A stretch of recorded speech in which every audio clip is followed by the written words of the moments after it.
Okay, I think that we are ready to start, everyone.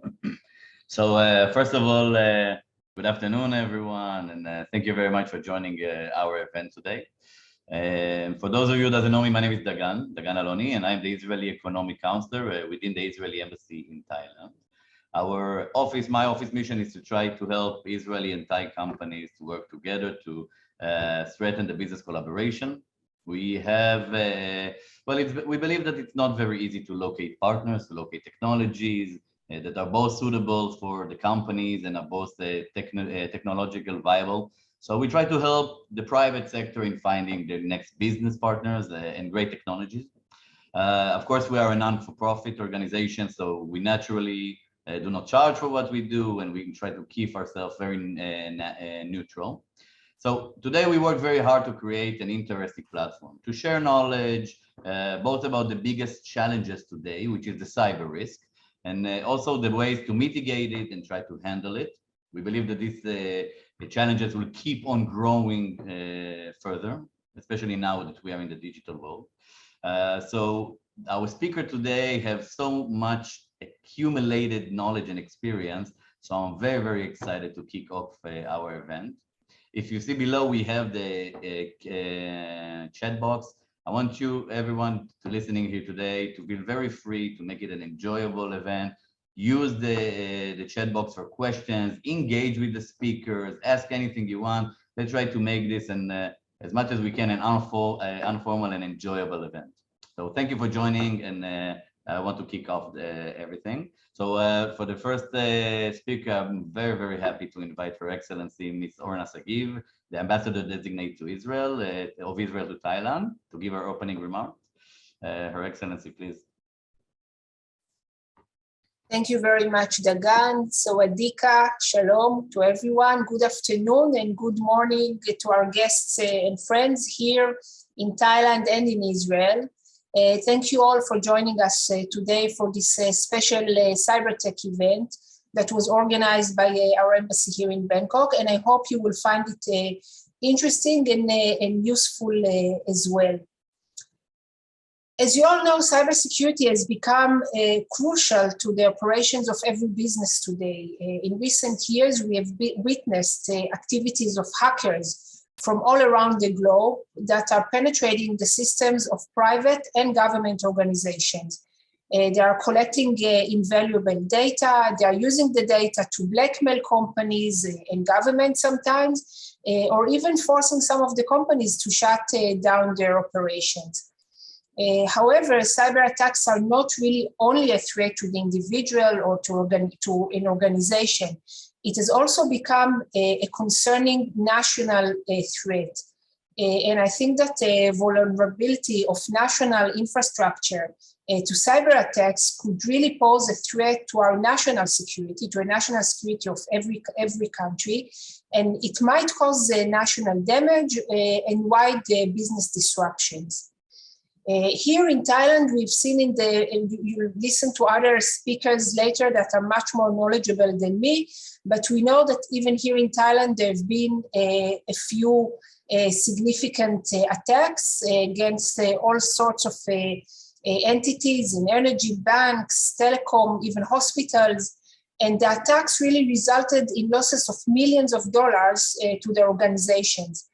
I believe personally that these attacks will not only continue, they might even intensify, because our world becomes much more tech reliant, and with the tech reliancy, we are also much more open to attacks. So I think today every company, every organization really does the utmost to protect themselves and prevent such attacks. Now, Israel also has been facing all sorts of threats since our inception in 1948. In recent years, we also confront many more cyber attacks against us. Only recently, there was an attack against our national water utility, and you can imagine the possible ramification of such an attack. As a global technological innovator, I think that Israel today is among the most advanced cybersecurity players in the world. we have very unique geopolitical circumstances, and we had to develop very sophisticated capabilities and advanced tools to prevent and deal with all sorts of cyber attacks. And just a few words about the cybersecurity industry in Israel. In Israel, in recent years, our industry, the cybersecurity industry value about $82 billion. We have more than 450 cybersecurity companies in Israel. And just for the numbers, they sold last year at about $6.5 billion in 2021. More than 50% of the world cyber unicorns originated in Israel. Our startups raised last year almost $9 billion US. They raised funds. It was more or less triple the amount they raised in 2020. We have 30 multinational cybersecurity companies that decided to open their R&D centers in Israel and basically created, together with the startup, a very unique ecosystem that attracts foreign investors and people that want and are interested in this industry to come and invest and be part of it. We have dozens of Israeli cybersecurity startups that have already been operating here in Thailand, and their technologies and their products are being implemented in quite large organizations, including financial and manufacturing sectors. I don't want to take too much of your time. I would really like to take this opportunity to thank our economic and trade team at the embassy for organizing, to Dagan and his team organizing this very productive event, although, you know, the circumstances are not simple, and we could have wished to see you all in person, but we still see each other on the Zoom, which is a lot.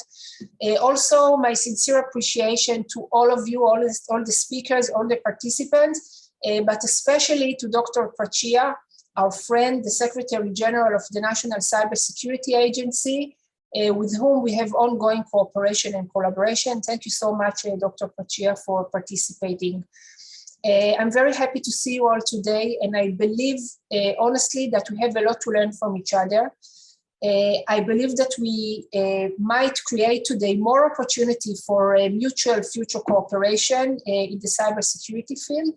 And I'm sure that such cooperation will benefit both the Thai and the Israeli companies. So I'm wishing all of us, all of you, a very successful afternoon.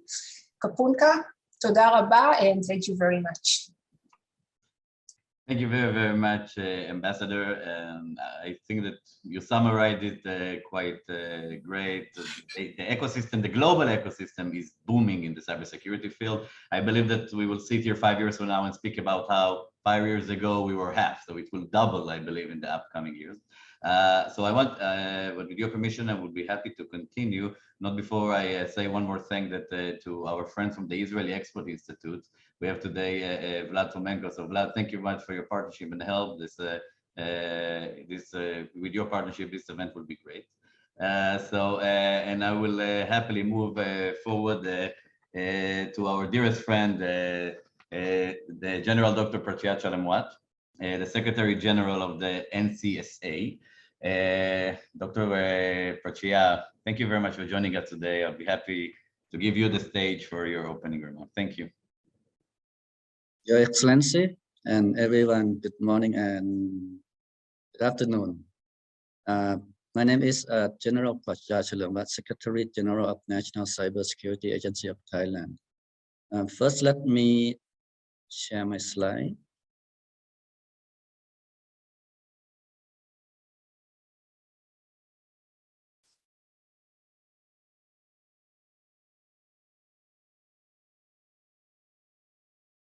Yeah. In my slide, see my slide, okay, right? Yes. National Cybersecurity Agency is quite a new agency. Although the Cyber Act of Thailand we has published in 2 years ago, we it took about 2 years to establish the National Cybersecurity Agency under the COVID situation. So, but finally we got our agency, and we have run the agency for about 1 year. Oh, it's like moving.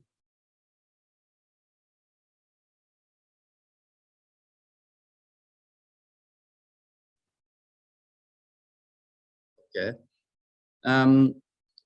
For Global Cybersecurity Index, which is created by ITU.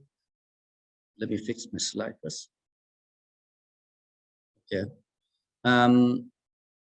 The ranking of Thailand is 44th from 169 countries in the world. So we are not quite bad, but if we look back in 2018, our ranking is 35, although the overall index is lower, but we are advanced more than other countries around in Asia. So we look at our problem that because the index has different categories in criteria about legal, technical, and organizational capacity development and cooperative. So the score for our capacity development is like 16.8, which is very low. Although and the legal score is not bad, but it should be perfect like other countries, because we just have our cyber act.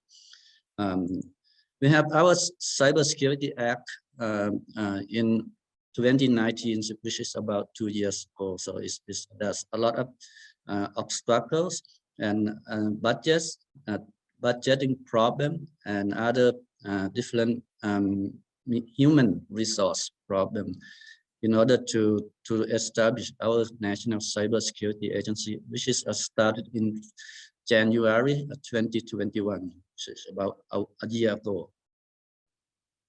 The Cyber Act mainly focus in trying to protecting critical information infrastructure, which is including national security, critical public services, banking and finance, information technology and telecommunications, transportation and logistics, energy and public utilities, public health, and maybe other areas that might further prescribed by the relevant cybersecurity authority.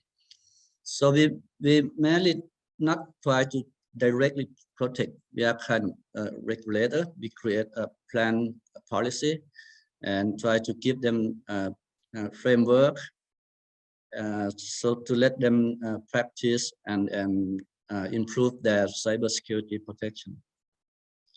Our current projects for NCSA is the first one is try to establish country cybersecurity plans and policy for long-term development and future success.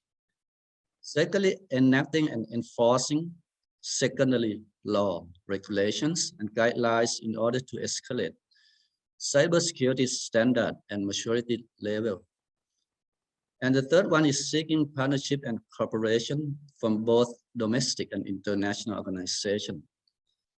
And improving cybersecurity capability of Thailand National Cyber Emergency Response Team or National CERT for current and future threats. And the last one is try to develop cybersecurity skills and workforces through the various programs. Our plan and policy has been published, and including national strategy and national cyber plans and vision and cyber strategy. In the group of policy and for cybersecurity management, we have good governance in cybersecurity, risk management, policies and guidelines. In operation plan, we have capability building for critical services or critical information infrastructure and the corporation. Secondly, law and regulations and guidelines we also publish in Royal Gazette. The first one is National Cybersecurity Committee or NCSC announcement on characteristics, responsibilities, and service of Thailand National Cyber Emergency Response Team on NCERT, and NCSC announcement on characteristic, responsibility, and service of Thailand Sectorial Cyber Emergency Response Team or Sectorial CERT. And the last one is NCSC announcement on the rules and characteristics of critical information infrastructure agencies and regulatory. We're also working on secondary law on NCSC announcement on type, characteristic, and countermeasure of cyber threats, and the code of best practice for critical information infrastructure. We also have partnership and cooperation with domestic and international. For domestic, we have minister level, such as Ministry of Education, Ministry of Higher Education, Science, Research, and Innovation. Government organizations such as Thailand Professional Qualification Institute and private companies. International, we have bilateral cooperation with India, Israel, and also other countries, and multilateral in ASEAN. A number of international cooperation we have done. We have about 151 activities collaboration with different countries in the world. So it's also is in our main mission in order to cooperate with foreign countries also. And this is just a picture of the meeting and different activity that we have. We have cybersecurity capability building by creating National CERT Capability Building Program. In National CERT, we have a collaboration bureau, which is coordinate with proactive services like other countries' CERT, international CERT, and also we support government and CAI or critical information infrastructure, public company, and also sector CERT, just like TB CERT or Thai Bank CERT and Thai CERT. We also coordinate with the government in reactive services like other agencies and intelligence, law enforcement, and other organizations similar to that. In cybersecurity skill and workforces development, we have ongoing the project named Thailand National Cyber Academy. Try to produce about 50% of executive or CISO and 300 specialists and 1,250 persons in operations. And the participant will be around 2,250 persons to involve in this program. We also have the event called Thailand Cyber Top Talent in the 3 levels. We have secondary school, university, and at open class.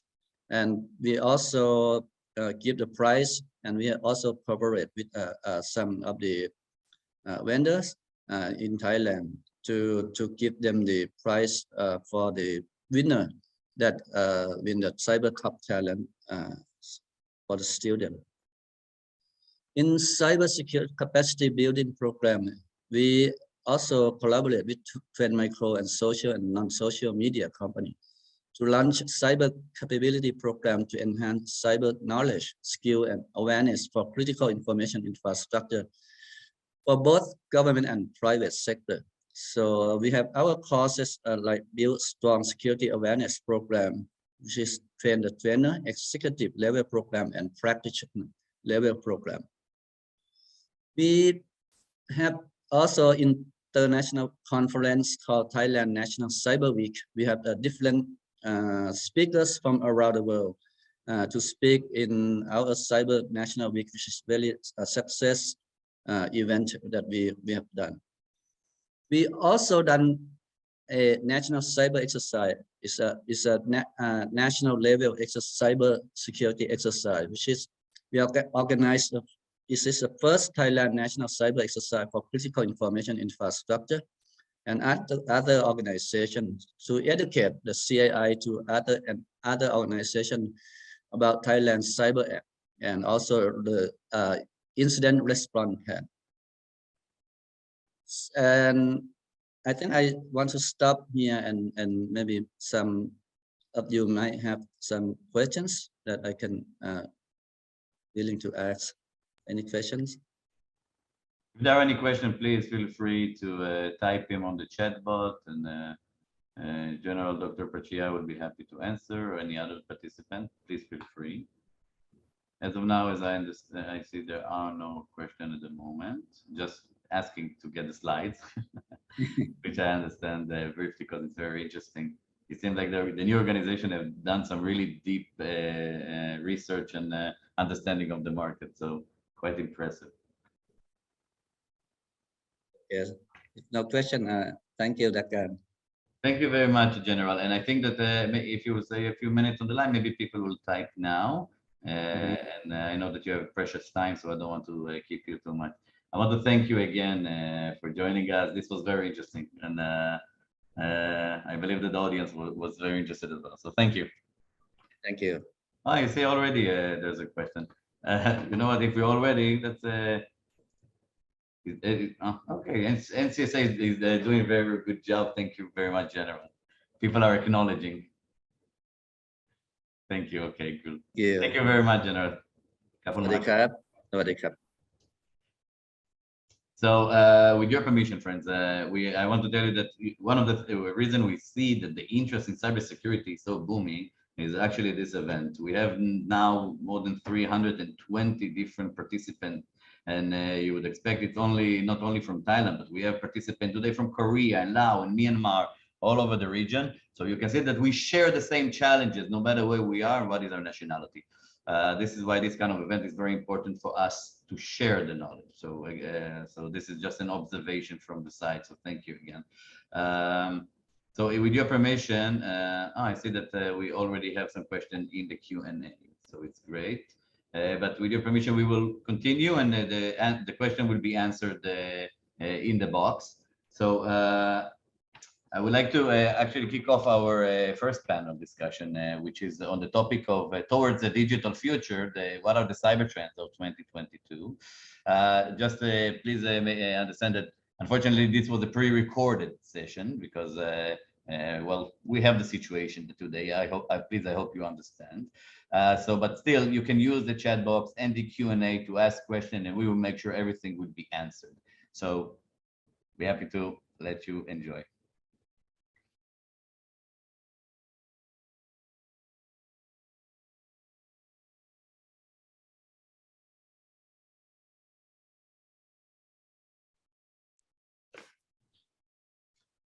So hello everyone, and I believe we can start with our first interesting panel.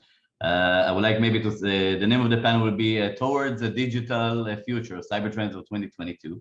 And I'm very, very happy and grateful to have three amazing panelists. Let me quickly introduce everyone. So we have today with us Dr. Kitty Kosavisud, the Chief Information Security Officer at Bangkok Bank, and Kuntitirat Siri Patanalet, the Chief Information Security and Data Management at the True Corporation.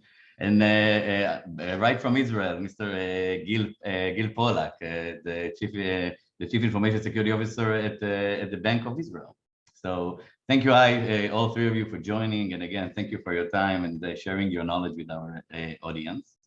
Maybe we will jump right in, because I love myself to hear the opinion and accumulated experience of everyone in this panel. I know that you have a lot to contribute. So maybe we'll start touching some topics, and start with you, with Dr. Kitty, with your permission. So it seems like, I think that everybody in the audience would agree that during this point in time, it really seems that our digital reality is shifting, let's call it that. The current pandemic naturally accelerated it. As everybody's working from home, the online became, I think you can say, became everything. This is, of course, forced corporates, just the corporate that you had the security division in, to change in order to adjust, let's say, adjust to the new cyber threat. Maybe I can ask you, from your experience, how do you view these changes, and maybe the shift, as they say, to focus more towards these threats than before? Hi, everyone. Great pleasure for me to join this great event today. The topic today, I think, is very interesting because we are in the 2022, and previously we see a lot of changes these few years, not only from the business side, but also when we look at the news on the cyber security related, we see a lot of techniques, a lot of new around us. And also our employee or most of organizations have the people work from home. That make change in terms of preparations. Organization previously, they don't prepare almost 100% of the employee working from home. And from there, we see a lot of threat news that the attack move from attacking corporate infrastructure and move into attacking the human working at home or anywhere else that have less protections because they are at home. They're not ready to work at home or after in front of the firewall. I mean, work at home. Normally, they don't have a lot of protection so far. So, if we look at from the forward to the future, a lot of change from the business side, and if we look at from the cybersecurity, I would see that the new technologies that involve or a lot of technology, most of the company try to adopt, and on one side it may create the value for business, but on another side, if we don't have the proper understanding what it is, it's like the new technologies, we don't know how to use it. Sometimes it may cause you some problems. I may pick up one.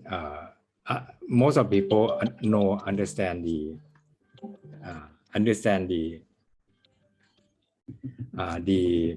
quantum computers well, but I don't want to repeat what it is.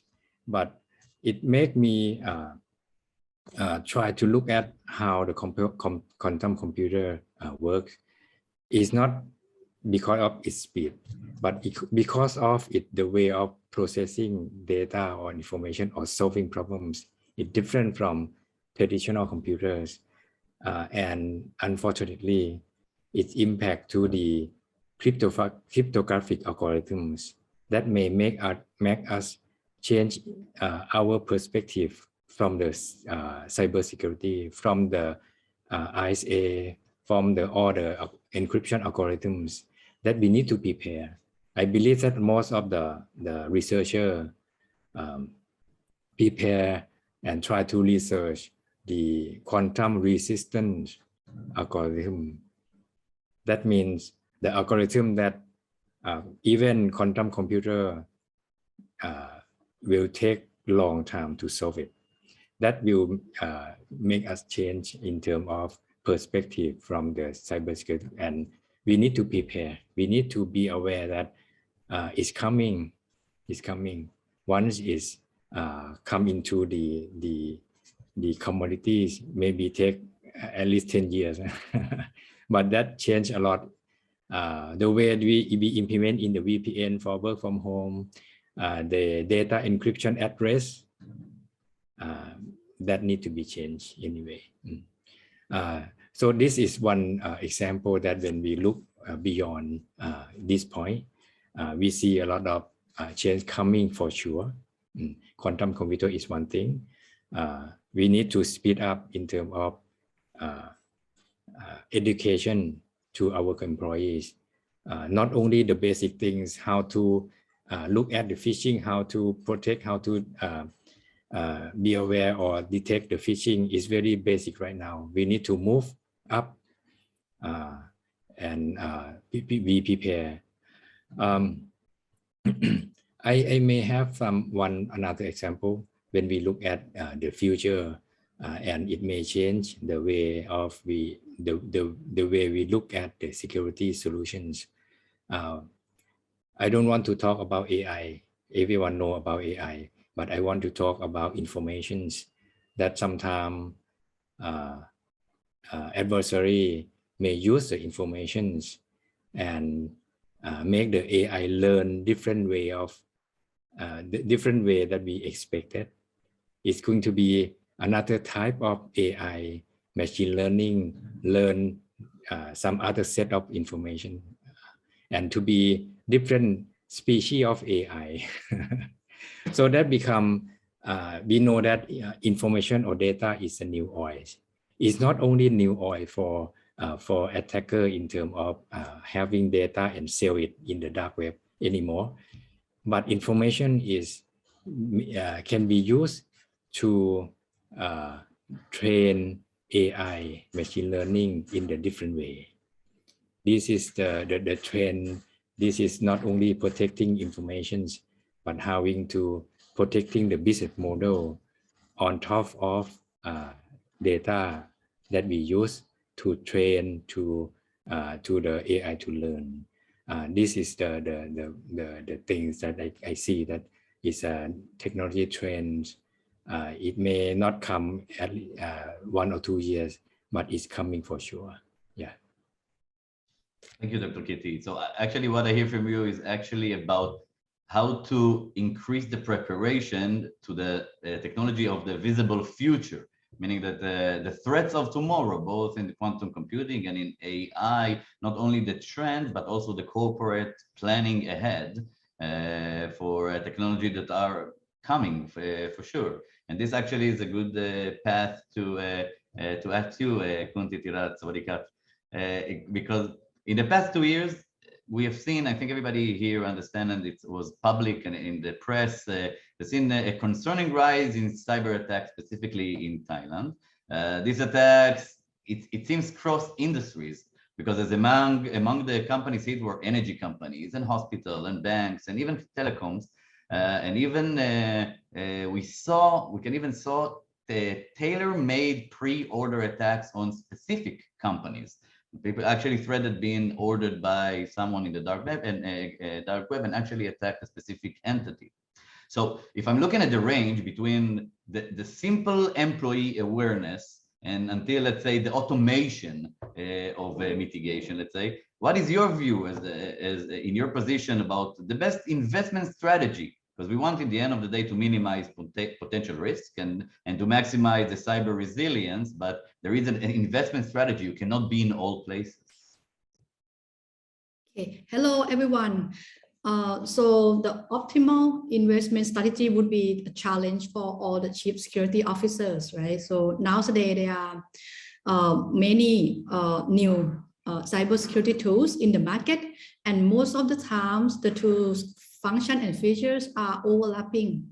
So the jobs of the chief security is to understand all the threat landscape for the organization, and then have to keep on the updated technology in the market, right? And then we need to perform the risk assessment to prioritize to mitigate the risk that will impact the critical asset for us based on the high risk, medium risk, and low risk.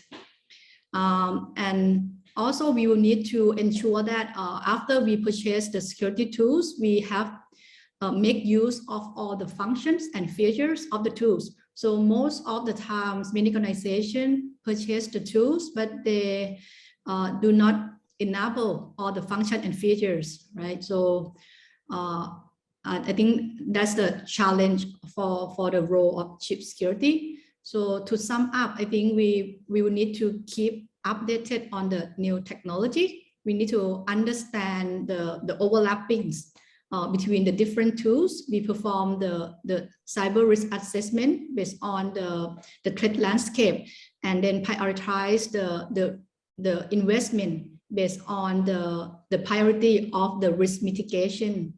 And lastly, we need to ensure that we make use of all the features of the product that we use. And this is a very big challenge, I think, for everyone, especially because there are so many technology now and so many companies, good companies, and each organization have to understand what is the priority in investment. So this is definitely from the CISO until the board of directors. It's something that have to see how to manage. But Gil, how are you? Good morning from Israel. Good morning. It's a bit cold. It's a bit cold. There's something in Thailand we know less. But thank you again for joining us. I want to ask you, you come from the central bank, which our two esteemed colleagues here, Dr. Kitty and Kunti Tirat, are private sector. But I want to learn from your perspective as well, because all over the world, and Thailand and Israel are no different. The migration to the cloud increases and will continue to increase for sure. So this, of course, bring upon new challenges and new risks. But in the field of financial infrastructure transformation, what do you see the cloud effect to the current and near future cyber threat? How does the cloud take us to the new era of threats? I think I'd like to describe the process that the financial sector is going in recent years all over the world. I think especially in Europe.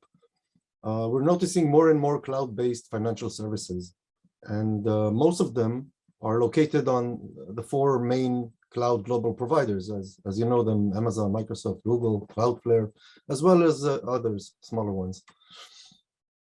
So many banks and insurance companies, investment institutions are moving to the cloud, but even regulators worldwide are pushing the banking industry to modernize and lower IT risks by migrating to the cloud.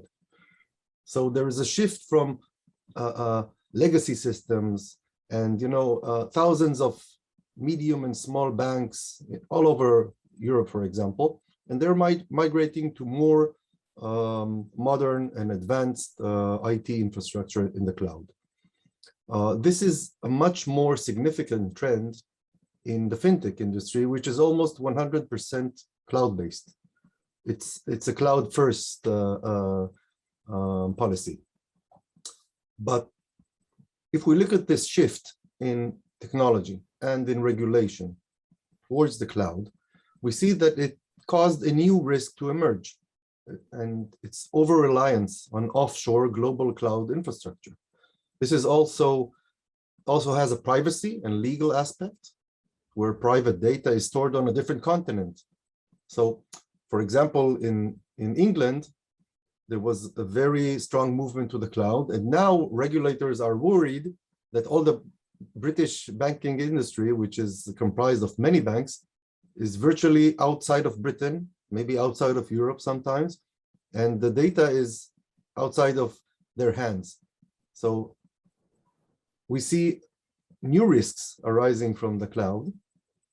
And specifically, if we're talking about infrastructure as a service, we might say that the risks are more legal and operational because we are running everything on a platform. But if we're looking at software as a service, and that's the case usually, we see a significant gap in cyber controls and security measures, which are available on-prem. So even on legacy systems, all systems, there are many years of development and many cyber controls. But on the cloud, usually this field of controls is less mature. So I can conclude that there are risks everywhere, but different nuances for the cloud and on-prem.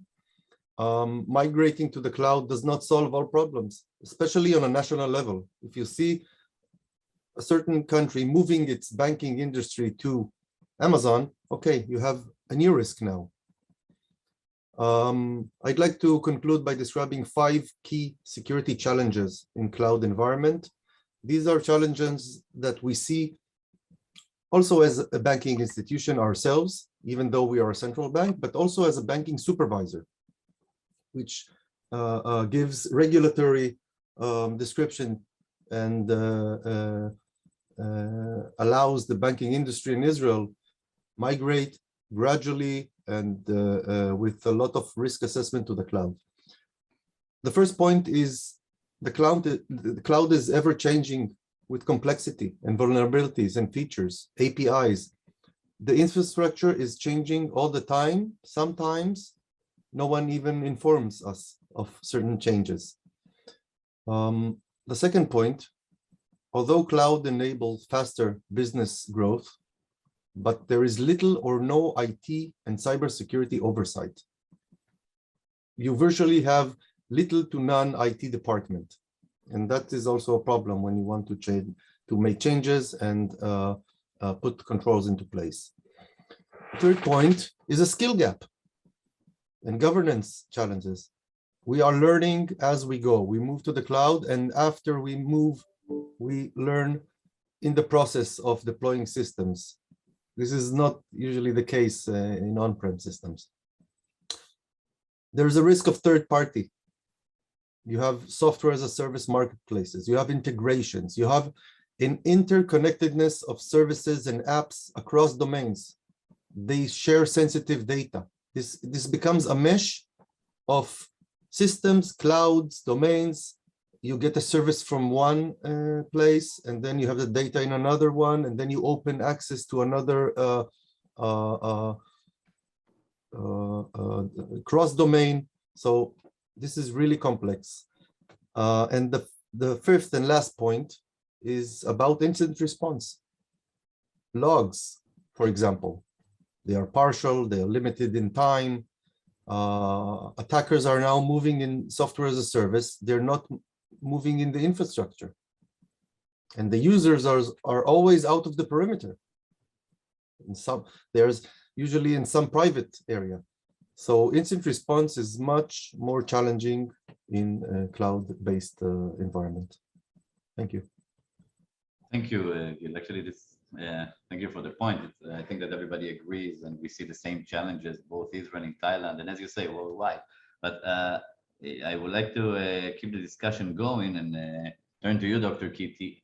You have two hats currently, both in Bangkok Bank and in the TB search, which actually give you the ability to have quite a wide view on the current industry trends, and maybe we can call it the do's and don'ts of the industry currently. And can I kindly ask, what is your key takeaway that you think it will be useful for our audience today that come from various sectors of technology companies, financial institutions, but also critical infrastructure, in order to prepare towards the continuing, you can say, of the digital shifting and the digital product, which is for sure going to come?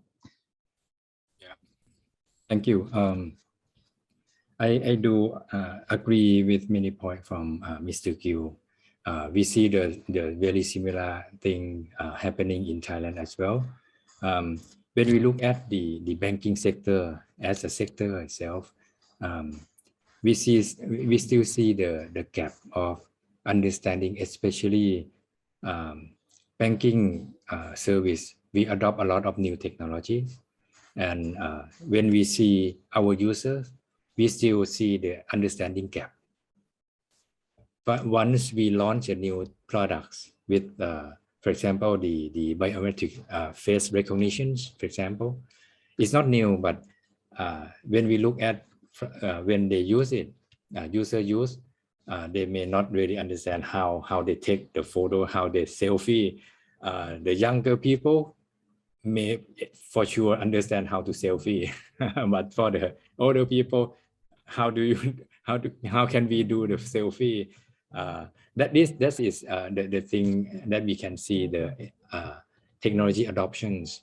And also on the other side, we need to understand that user may need time to catch up. That create the gap for the hackers to see, okay, hacker also very fast in terms of learning the new technology and new service, and they see the gap, and then that point they use for the social engineering, launch something like let user that not really familiar with technologies. So phishing, social engineering still effective. It's not new techniques, but it's still effective. So point here, I think every technology that we adopt, we need to look at the whole pictures, how we're going to educate user in order to bridge gap. It happened, many cases in Thailand when we look at bank adopt the new technology. This is a thing because we deal with the unknown problems and unknown adversary. We don't know how they're going to use the technique and how they're going to come and do some things. Cybersecurity is unknown problems. Dealing with unknown problems, one thing that we use and we try to strengthen using the TB cert or Thailand Banking Sector cert is collaboration. Cooperate within the sectors, so we share information. We can inform, we can share information. So one issue at one location or one organization won't happen again in other organizations.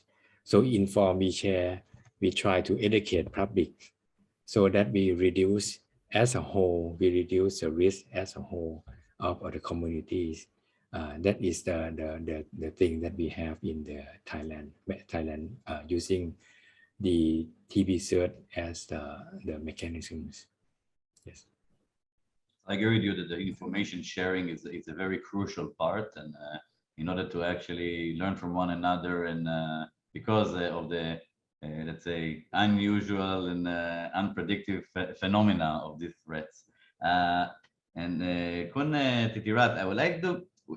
We heard yourself and Dr. Kitty and Mr. Gill speaking about the involvement of this risk, and it seems like the current, let's say, risk vectors, if we can call it, is changing and increasing and very unpredictable. So if before it was mostly malware and phishing, today the headache, let's say, of the CISO is also third-party security, as Gil mentioned, and API exposure. It seems like it comes from all angles, as they say. So what is today, in your opinion, the greatest challenge of a CISO, and how do you know how to map exactly the threats to focus on? So the greatest cyber threat would be the targeted attack or advanced persistent threat that the typical statistic tools cannot detect. So we will need the behavior base, and just the security prevention is not enough, right? So some organization might be under attack without knowing that they are under attack. So we need to have the cybersecurity detection capability in place. We need to collect the logs and have the capability to detect the suspicious behavior, right? And we will need to use the advanced tools like machine learning or artificial intelligence to help to enrich the information to outline the suspicious behavior or suspicious network traffic, so that we can have the effectiveness in the detection, and to have the SOC operation in place. We can start from develop the SOC use case and then gather the log that relevant to that SOC use case in order to optimal the investment, that we don't overload the log and the team have the effectiveness in the security detection. Yes, so I would say that we will need to be able to understand the various cyber threats that happen nowadays and be able to not only prevent but be able to detect it in a short time manner before it has the outbreak or it has the negative consequences to our organization. Yes, and it seems that the job will continue to be complex more and more, but that's okay. We will all share information and try to learn from one another. I would like, in the time that we have, Gil, to come back to you, because this is maybe my own also personal, let's say, home base, which is Israel. And I would like to learn again from you as a central bank and the way you work with technologies, because Israel has, let's say, a unique cyber startup ecosystem, quite large as a ratio of the entire startup ecosystem in Israel. Is this an advantage to the Bank of Israel on your daily work? Are there challenges? How do you see yourself as working with these kind of technologies? Sometimes they are small companies, sometimes they're a bit more solid. Thank you for asking that. I think that in the last 5 years, there is a very significant change for us in Israel. If we would talk prior to 2016, 15, then the cybersecurity product landscape in Israel would be quite similar to the rest of the world. And as you know, a very important aspect of cybersecurity defense lays in the cybersecurity products and software that are in use. Advanced tools give you an advantage. And we can see in the last 5 years, a real strong ecosystem of startups in Israel emerging. And they might give us a chance and be up to date with the new attacker techniques. So we are benefiting in the last, I'd say 5 years, many new products. We have to, you need luck, you know, you try to see whether a product will succeed, whether it is mature enough. Does it really give you some advantage? Does it solve a problem that for years has been a headache for CISOs? And I might mention a few areas where there are really interesting cybersecurity solutions from Israel that we are using, not for a few months, but for a few years, and have proven to be very effective and advanced. One area is, might be even old now, but secure browsing. It is very basic, but it is very difficult to defend a workstation that simply opens a browser and goes to the internet directly. URL filtering isn't enough. You have to divide yourself from the internet. And there are very interesting secure browsing solutions from Israel. We are using them. And this diminishes a little bit the headache for a CISO. The direct browsing from the inside of the organization to the internet is now less of a headache.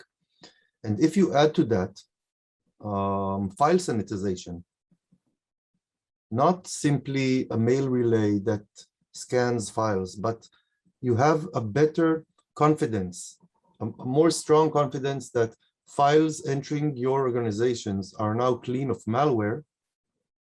This is something you can rely on a bit more. Conventional commercial file cleansing and sanitization software from around the world doesn't give us that sense of security. We know many ways in which an attacker can pass our filters.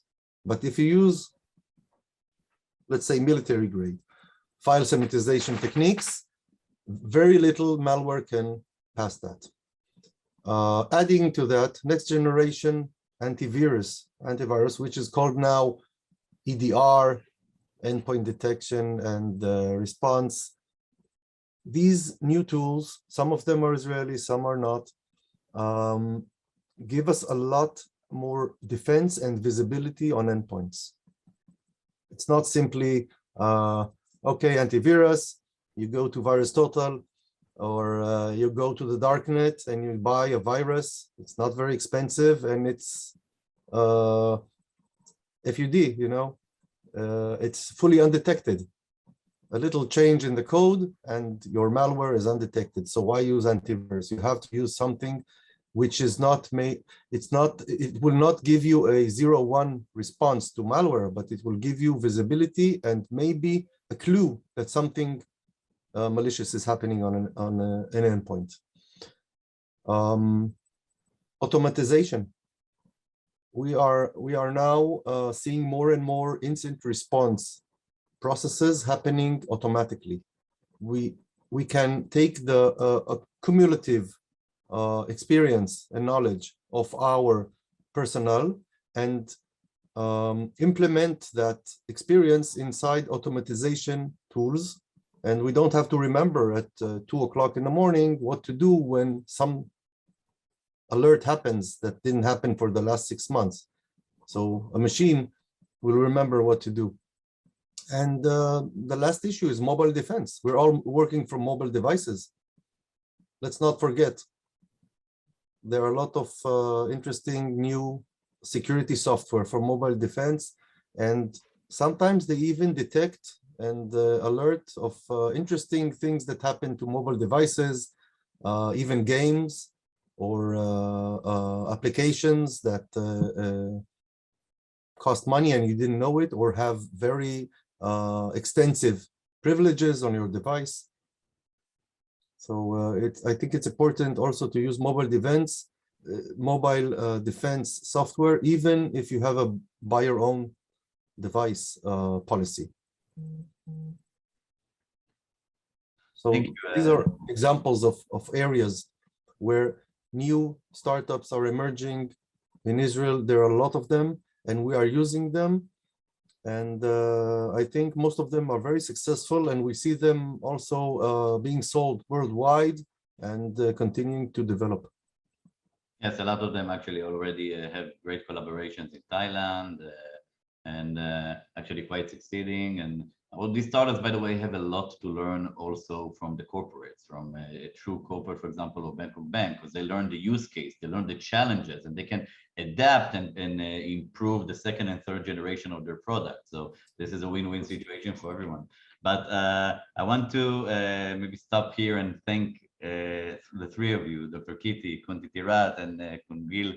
This was very, very interesting to me, and I'm sure for the audience as well. It seems like these challenges will keep us occupied in the future, near and far future, and only evolve.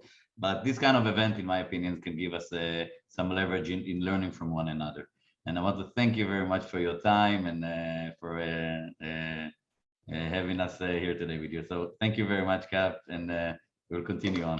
Cap on Cap. Thank you. Thank you.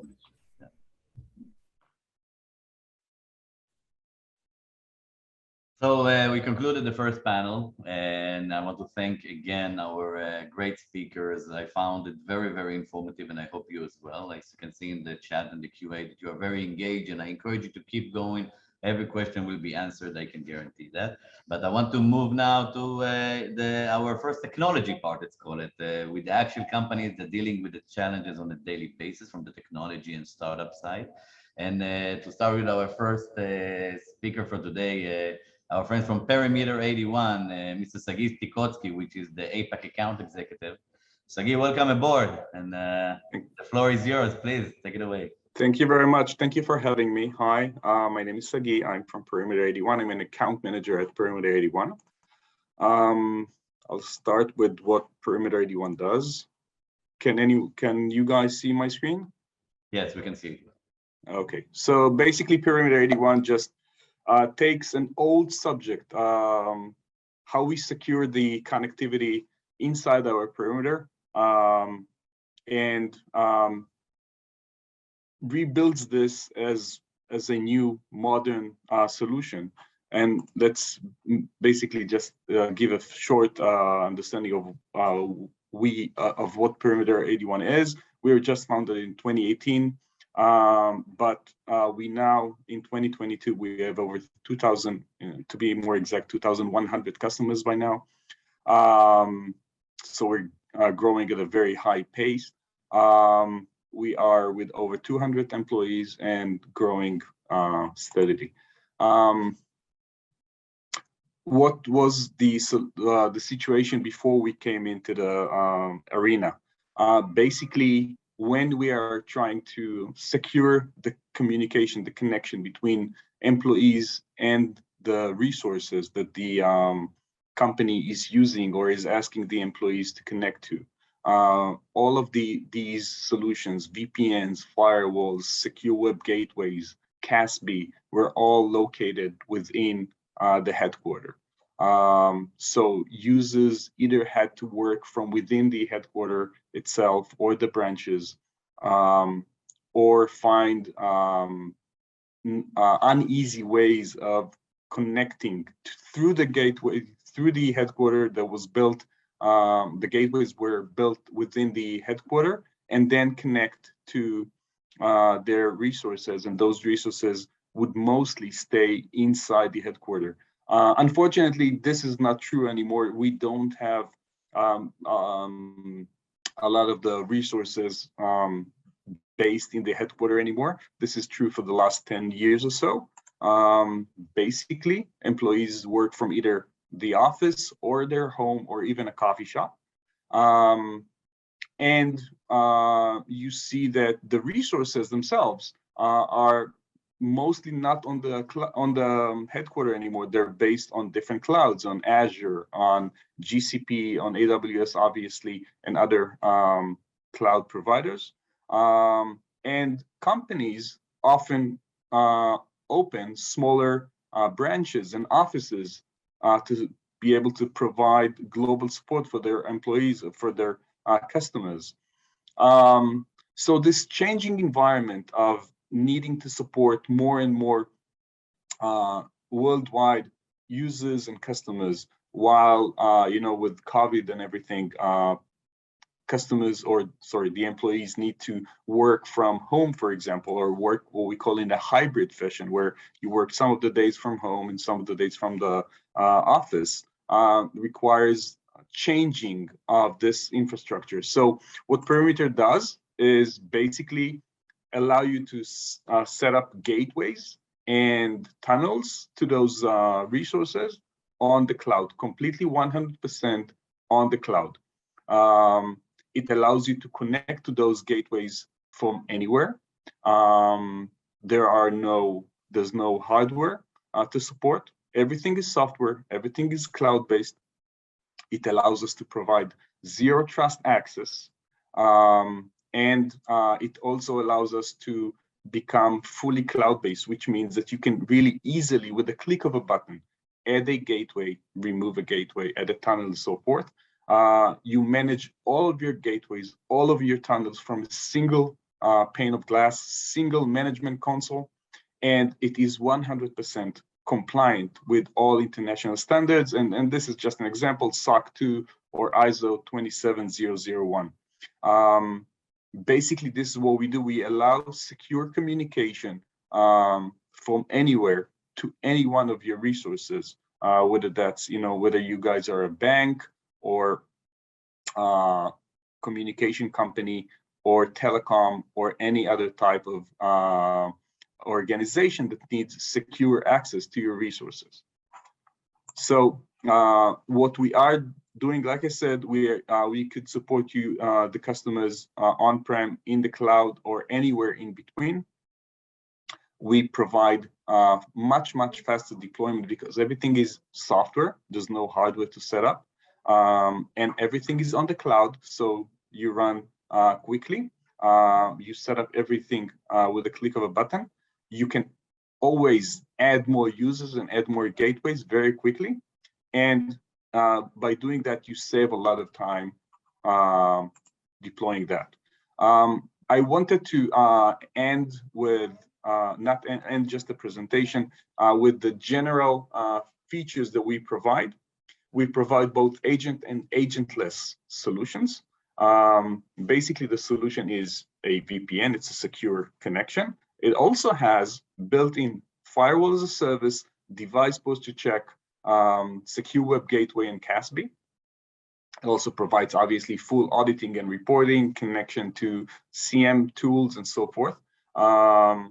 It provides or supports single sign-on, SAML, scheme, the connection through IDP solutions like Okta, and much more. I wanted to maybe end, or not end, maybe show you just a bit about the solution itself, if that's okay with you. So I'm going to show you now the management console itself of the product of Perimeter 81. Basically, what we're seeing right now is the dashboard. So it has the number of licenses, the number of users who are using the system, the number of gateways that I have, and number of applications. I won't go into all of those graphs, but you can see how many users are connected and through which devices they are connected. more interestingly is how we set up the networks. So if I go to networks, I can set up as many networks which are completely separated from one another, each providing a complete perimeter of its own. So if I go into the production network as an example, it has gateways set up in various regions. As you can see, one is in New York, for example, one in London, one in Sydney and Bangalore, for example. And each of these regions could have one or more gateways through which our users connect through resources. They could connect to the gateways just to provide IP whitelisting, or could connect to the through the tunnels to your organization's resource. And the resource itself could be on-premise, on the headquarter, and also on any cloud provider, so Azure, GCP, AWS, and so forth. It's really easy to add, so I can go ahead and add another region, for example, or take a gateway and add another tunnel, and I can add multiple tunnels. We support single tunnel and also high availability tunnels. High availability tunnels provides us or builds on the BGP infrastructure to provide full support of two tunnels that are working in an active type of fashion.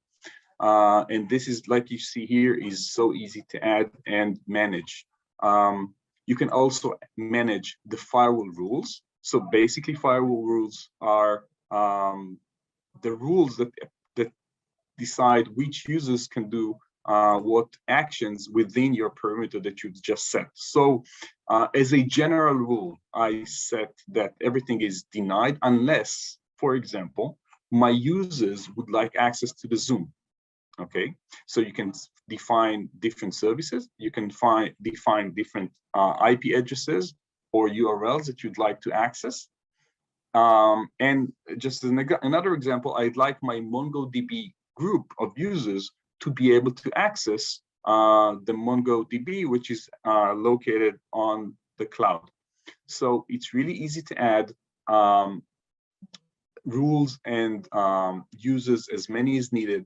And this is really how easy it is to manage your infrastructure from a single pane of glass using VPN capabilities, with firewall, with other tools such as agent and agentless access, and have full visibility, full monitoring and logs, as you can see here, okay, through the system activity, and be able to manage all of your devices from one single pane of glass, be able to provide full security. We are Perimeter 81. I wanted to thank you for allowing me to present today. And thank you for having me.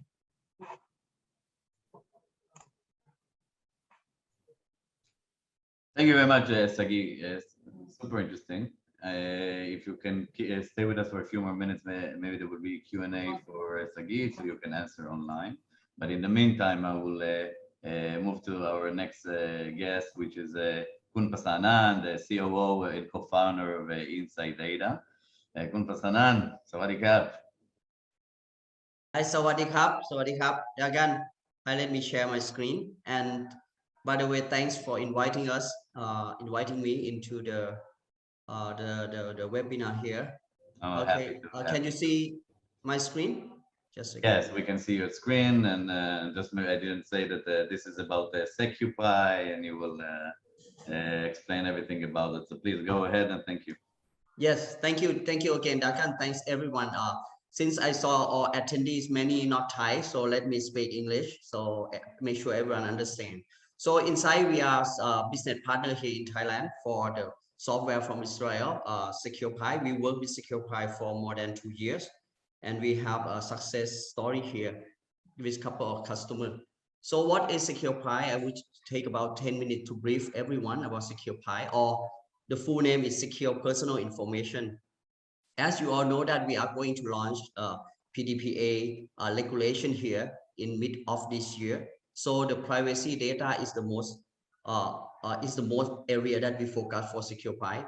So what is SecurePi doing? SecurePi, we have three functions, the three major functions, which is the data discovery and mapping. Okay, from this one, the customer or the we can discover the PII data or the sensitive data or privacy data in each application. Where is it in table, what table, which table, or which column? And after that, we know we can set the rule and the policy of who can access those sensitive data or privacy data. That's we have the functionality for discover and mapping. And we also have the monitor and audit function. This is very crucial for DPO, the DPO and the CISO, to have the visibility to see who access PII data when and for which purpose and what time. Because I do believe that everyone knew that DPO have to report the data breach within 72 hours. So which means that we have the tools to provide you the traceability of the PII data that has been accessed. And also the last part of SecurePi, we can control and protect by doing masking, anonymized data, or even hiding data for the regulation of like to be forgotten, for example. This is a three major function of SecurePi doing, like I said, especially for privacy data protection. What makes SecurePi leading the market here? Because the first point, we are data centric and audit and protection. We protect the privacy data and we can also audit it. By having said that, what we can do is we doing the data masking, but the data masking in technology we use is dynamic data masking, or what we call masking data on the fly. In motion masking, that means when you access to the data, if you have no right to see, you won't see the data. If you have the authorized to see, you will see those data. It depends on the role that you have identified and you define it. And you also have the UEBA, which is the tool or the dashboard for the DPO to see who access who and when and why those people access, kind of. Okay, so let me just give a brief of a little bit on the architecture in overall. Architecture of SecurePi, we have three parts of the architecture. The first number is SecurePi Central Management. This one is for everyone to set the policy of the accessing the privacy data. You can have only one in organization for central management and or over the policy that you have in the organization. And the second part is the application. For example, I have ERP, I have HR, I have CRM.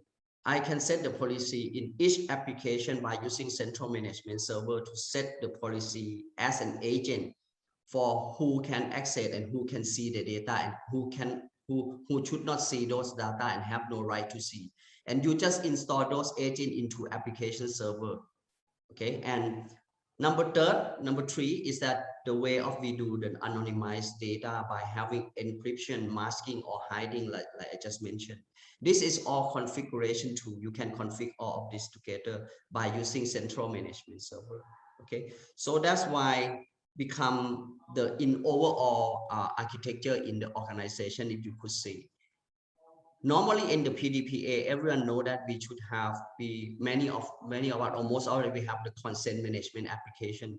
SecurePi can also integrate with consent management. Actually, SecurePi is not only the privacy data protection software, but what we call is consent enforcement software, which means when data subject give the consents to any organization or data controller, SecurePi can integrate real-time with the consent data management and enforce all of the rule to be happen according to what data subject would like to have. For example, they don't want to have a campaign to be sent to them. They don't have the call center to call to them. Whenever call center access the data, they won't see any PII data of that particular person or data subject. So they cannot have the right to contact to those data subject or even send the campaign to. So in the center, you will see in the green one, we have installed we can only install Secure Pi into a couple of things. For example, application I did mention. If our application, especially for Java or .NET, we can install application into agent, the agent which contain of the policy into the application server. And then authorized user access. Secure Pi will know this is authorized user, they can see the PII data. But if call center call in, this is call center people, you have no right to see. They will not see that. I will have the example to show you the screen later on. And also the Secure Pi in the center as well. Secure Pi will be installed in the tools to access direct to the database. Many of our customers here also need to protect the tools who can access direct to the database itself. So which means that we can protect those tools. If you have no right to see, again, they won't see it.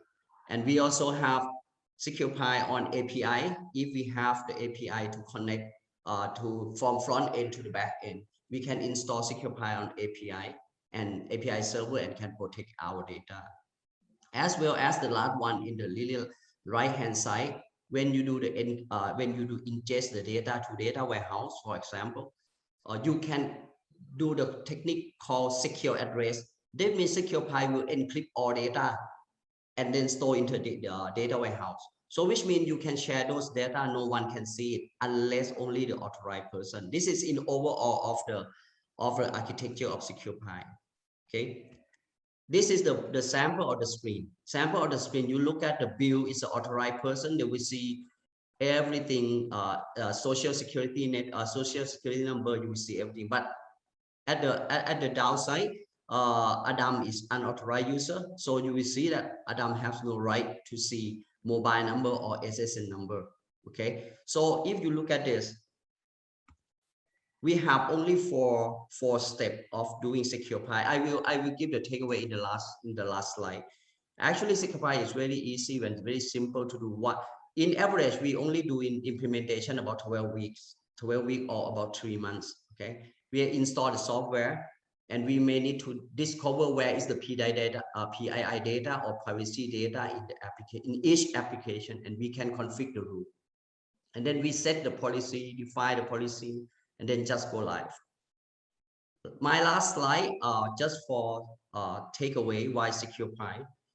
The all that I mentioned at the beginning, the highest part and very attract to the customer is that they don't have to change only coding in application or touch in the database, because we are install agent on application server, which means the customer, our customer, or the DPO team or IT team don't have to change their application, especially for Java and .NET application. And as well as database also keep in the clear text data. We provide a report for DPO. This is why Secure Pi different from the other, by having the DPO dashboard or traceability tools for the DPO. We protect the database. We protect the database for all the PDPA regulation by having masking, anonymized data, and all those. As I mentioned earlier, we're ready to integrate real-time with consent management. We follow what the data subject give the consent to us, and we enforce the application or the IT infrastructure application in the organization to follow the data subject purpose. And last one is that we, like I just mentioned, we have done couple of projects by in average about 12 weeks or 3 months. So which means that we capable to help our customer or Thailand organization here to reach or achieve the PDPA on time by May or June this year. That's all of my brief of the Secure Pi. Thanks again. Thank you very much, Konpasanan. This was very interesting. And I can say that Secure Pi has been very fruitful here in the Thai ecosystem, and with great success stories. So if everybody's interested, please feel free.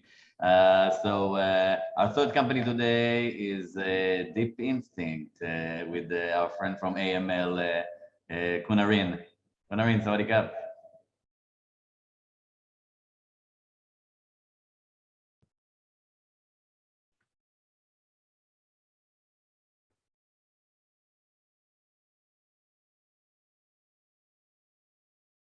Can you hear us, Kunarin?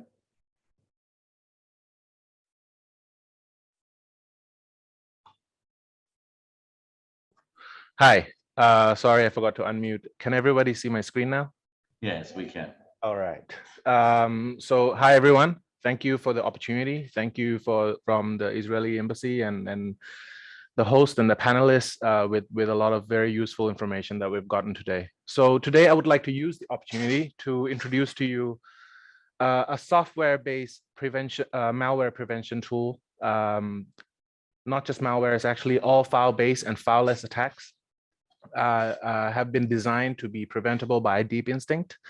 Now, when we're talking about preventing malwares, preventing APTs, I'm very sure that most of us here are quite familiar with this space of cybersecurity. At the same time, we do realize that there are quite a lot of incidents that has happened in the past few years. I would like to also point out to some of those incidents and see what difference Deep Instinct can make. Before we get into the details, though, I would just like to briefly introduce Deep Instinct as the company. Deep Instinct is a startup from Israel. We've been launched since 2016.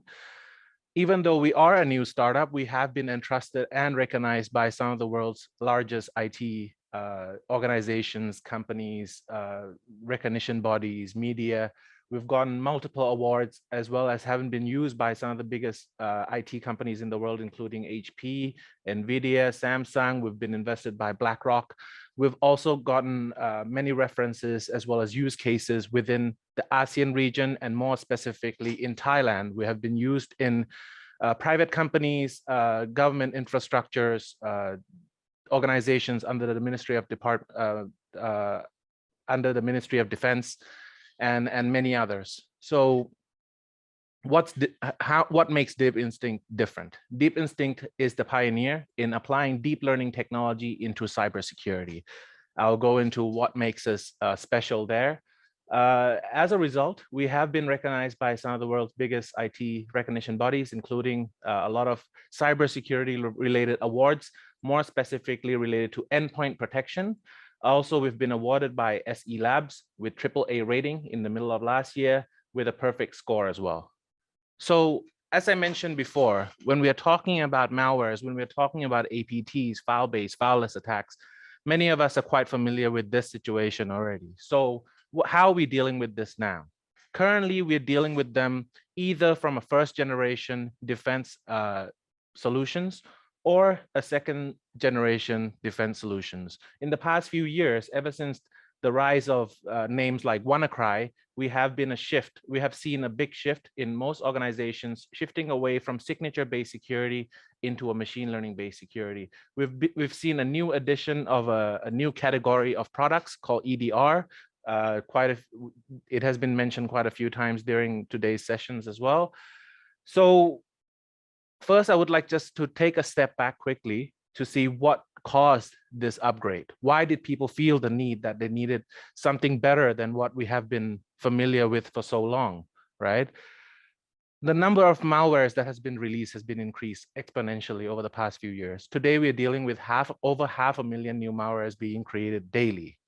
So frankly, we don't have enough time to gather all the signatures of all the newly created malwares. This has been the main change agent to why most organizations are shifting towards AI-based security, namely a machine learning-based security. Now, we have shifted to this level. I would like to just point out to a few key details that has happened in Thailand. I'm sure many other regions around the world are experiencing similar problems. But here we have seen, I've gathered here the information from the last 4 years of the different type of cyber attacks in Thailand. We can see that the bars are shifting around. It means that the attackers are changing their ways, changing and upgrading their evasive techniques so that they can remain undetected. We're not just seeing the changes in the way people are getting attacked, but we're also seeing use cases where those attacks are coming from targeted attacks. We're seeing a high rise of the use of ransomware as a service in order to carry out these campaigns. And as a result, we're not just seeing these problems limited to small companies, SME businesses, organizations with simple cybersecurity architecture, but we're seeing this entire problem throughout huge companies, large companies in Thailand and throughout the entire region as well. we're not just seeing the rise of the number of the attacks, but also we're experiencing the changes in the response to these attacks. Society is asking for some responsibility. We're seeing legal repercussions as a rise of GDPRs, as well as it has been mentioned before, the PDPA that is scheduled to be released in the middle of this year. We're seeing a lot of these new responsibilities, as well as the effects to the organization itself has been larger than ever before. Prior in the familiar computer virus attack, we have seen that we are all quite familiar with the response that we should take. But today, in a ransomware incident, the traditional responses and in our playbook don't work anymore, right? More interestingly, we're also seeing a high rise of targeted attacks in Thailand, especially with large companies. I would just like to point out to two particular incidents in 2020. In particular, these two particular incidents, they are about a month and a half apart. What's interesting about these two particular events is that they're actually attacked by the same malware family, right?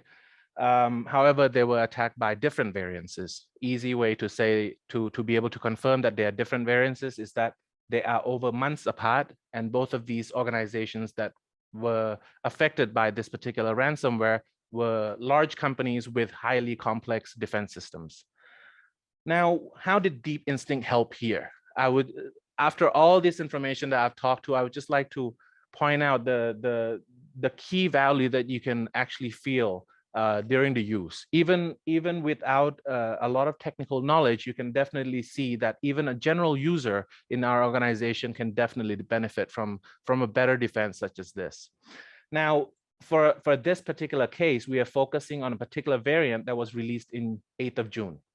The organization in Thailand in question here was attacked on the 14th of June. Now, everyone knew that they were attacked. We just didn't know from what. We didn't know what file to delete in order to get rid of this problem, essentially. Of course, when a company, an organization as large as this are attacked, a lot of interests are surrounding this particular case. What's interesting here is that this particular variant remained as an unknown, as a 0-day for about a month. About a month it took for somebody to finally upload this particular malware's information into a file repository in the 8th of July, over half a month after the organization was attacked. What's interesting here is that Deep Instinct was the only one who was able to detect and prevent this particular malware. We were able to confirm this detection by installing Deep Instinct's software agent into the server in question. And straight away, Deep Instinct could detect and prevent this particular malware from acting any further. Now, what's funny here is no one actually believed that what we caught was the real thing. Everyone thought it was a PUA. So first, I would just like to point out the first interesting fact about the Deep Instinct solution that was used here is that we didn't actually update our agent for over 4 months already. Now, everyone sit back and imagine you not updating your antivirus for a month, let alone 4 months, right? Even 2 weeks. That sounds scary enough. And I don't recommend anyone do that. However, I would just like to show here the difference between using a completely different detections approach into how we're solving file-based attacks such as this one, what a difference it can make. As you can see here, Deep Instinct was designed to not depend on frequent updates, as we are all quite familiar with in the general endpoint solutions that we're seeing commercially available. Deep Instinct, even though it hasn't received any updates, we were able to detect this particular malware. Just to prove you even further, when we detected it, we also got the hash of the file that we detected. We compared this hash to a file repository such as VirusTotal. We found that nobody else ever saw this file. This is why nobody believed us that we caught the real thing. About a year later, we went back to VirusTotal, input the same hash, and now you can see over 50 different solutions are now confirming our findings. Over 50 solutions are now showing that Deep Instinct, with not just using AI, but a better generation of artificial intelligence using deep learning technology, which is a completely different approach. Instead of depending on the constant updates and the machine learning capability, Deep Instinct can be integrated into your infrastructure, reducing the total operating costs, improving the security management time, reducing the false positives, as well as reducing the decisions that a general user has to make. Deep Instinct was designed to act automatically in a pre-execution prevention manner. And in this way, without requiring constant updates into IOCs, EDR rules, machine learning patches, which is only going to be effective against known threats, we can now teach our AI to be able to identify threats, which allows it to be able to not only prevent known threats, but also unknown threats and 0-day in the same manner without depending on updates. And it can do so automatically. It has also been certified by some of the world's strictest SOC standard, including the GDPR, HIPAA compliant, and PCI DSS, ISO, SOC 2 standard, and we're a member of the Anti-Malware Association as well. I think that's it from my end. Thanks, Dagan, and everyone else for listening. If you have any questions, please feel free to shoot them in the chat or to contact us via the Israeli Chamber of Commerce. Thank you. Thank you very much, Arin. And your presence here in AML is also makes you a very solid partner to work with. So I hope there will be a lot of interest, but we'll let you take it from there. So I would like to conclude our first speaking session with our friend from Cyberint, Mr. Ruben Braham, the VP of Marketing. Ruben, welcome. How are you? Hi, thank you, Dagan. Fine. Thank you, everybody, for having me. So I'll take it from here. Yeah, take it from here, and please. I'll share my screen a moment. Sure. We can see, yes, we can see it uploaded. 1 minute. Okay, everybody. So as Dagan introduced, I am from Cyberint. I am the VP of Marketing. Very quickly to introduce Cyberint, we are in the digital risk protection space, using threat intelligence to solve a lot of problems that we don't see beyond our perimeter. And this will help effectively protect your business. We have a lot of intelligence experts, 90+ experts that work in our team in Israel. We have global offices in many countries, covering many big companies and in all the verticals that are possible. Our platform is an Argos Edge, and I'll show you all a bit about it in a moment. We also have a number of expert services that we provide. So in a nutshell, to illustrate, what does it mean that we protect you beyond your perimeter?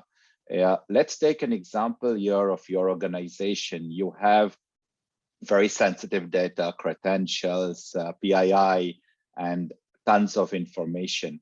And around your organization, you have multiple digital assets. If it's social medias, employees, development environments, customer application, payment platform, marketing sites, and more things that you have. On the other side, outside your network, there is a group of threat actors that are sitting and are actively planning. We heard from a colleague in Deep Instinct. Sorry to stand away, but we don't see your presentation mode. We see your. Okay, yeah, so you should have told me. Would be better. Yeah, exactly. Sorry. You should have told me earlier. Okay, so thank you for highlighting. So basically, on the other side is our colleagues from the threat actor industry that are trying to do damage to your network. Some of them build it, some of them sell it. There is a thriving economy in multiple places. And their one goal is to find one weak link. It can be any weak link. If they kind of have leaked credentials, they do an account takeover and then start to enter in laterally into your organization and spread if it's malware or if it's a ransomware or whatever. So you want to be effectively protected. Cyberint comes and monitors your organizational assets from outside the perimeter, SaaS-based, no intrusive in your network. And on the other hand, it's monitoring for the open, deep, dark web and multiple sources for threat intelligence feeds that will help protect your organization. Looking at the market, basically, we are very uniquely positioned. You can go to the Gartner Hype reports that are covering these domains, and we play in all three of the domains. If it's bringing you threat intelligence feeds, protecting your digital assets, and then monitoring continuously and discovering all your digital footprint as in the attack surface management domain. What does it mean for you? So basically, as an organization, we will monitor all your assets, discover them on an automated basis, if it's domains, IP cloud assets, applications, social media accounts, VIP accounts. On the other side, we'll give visibility into multiple sources, and we keep enriching our sources. So that's one of our forte. And then we will bring those feeds to you and monitor for multiple risks. And I'll talk about that in a moment to illustrate a few of the risks. And we support that with takedowns and mitigations. If it's a phishing attack on your website or on your social media, on your brand, or leak credentials, we will highlight it to you. And if it's a phishing attack, we'll also do the takedown for you.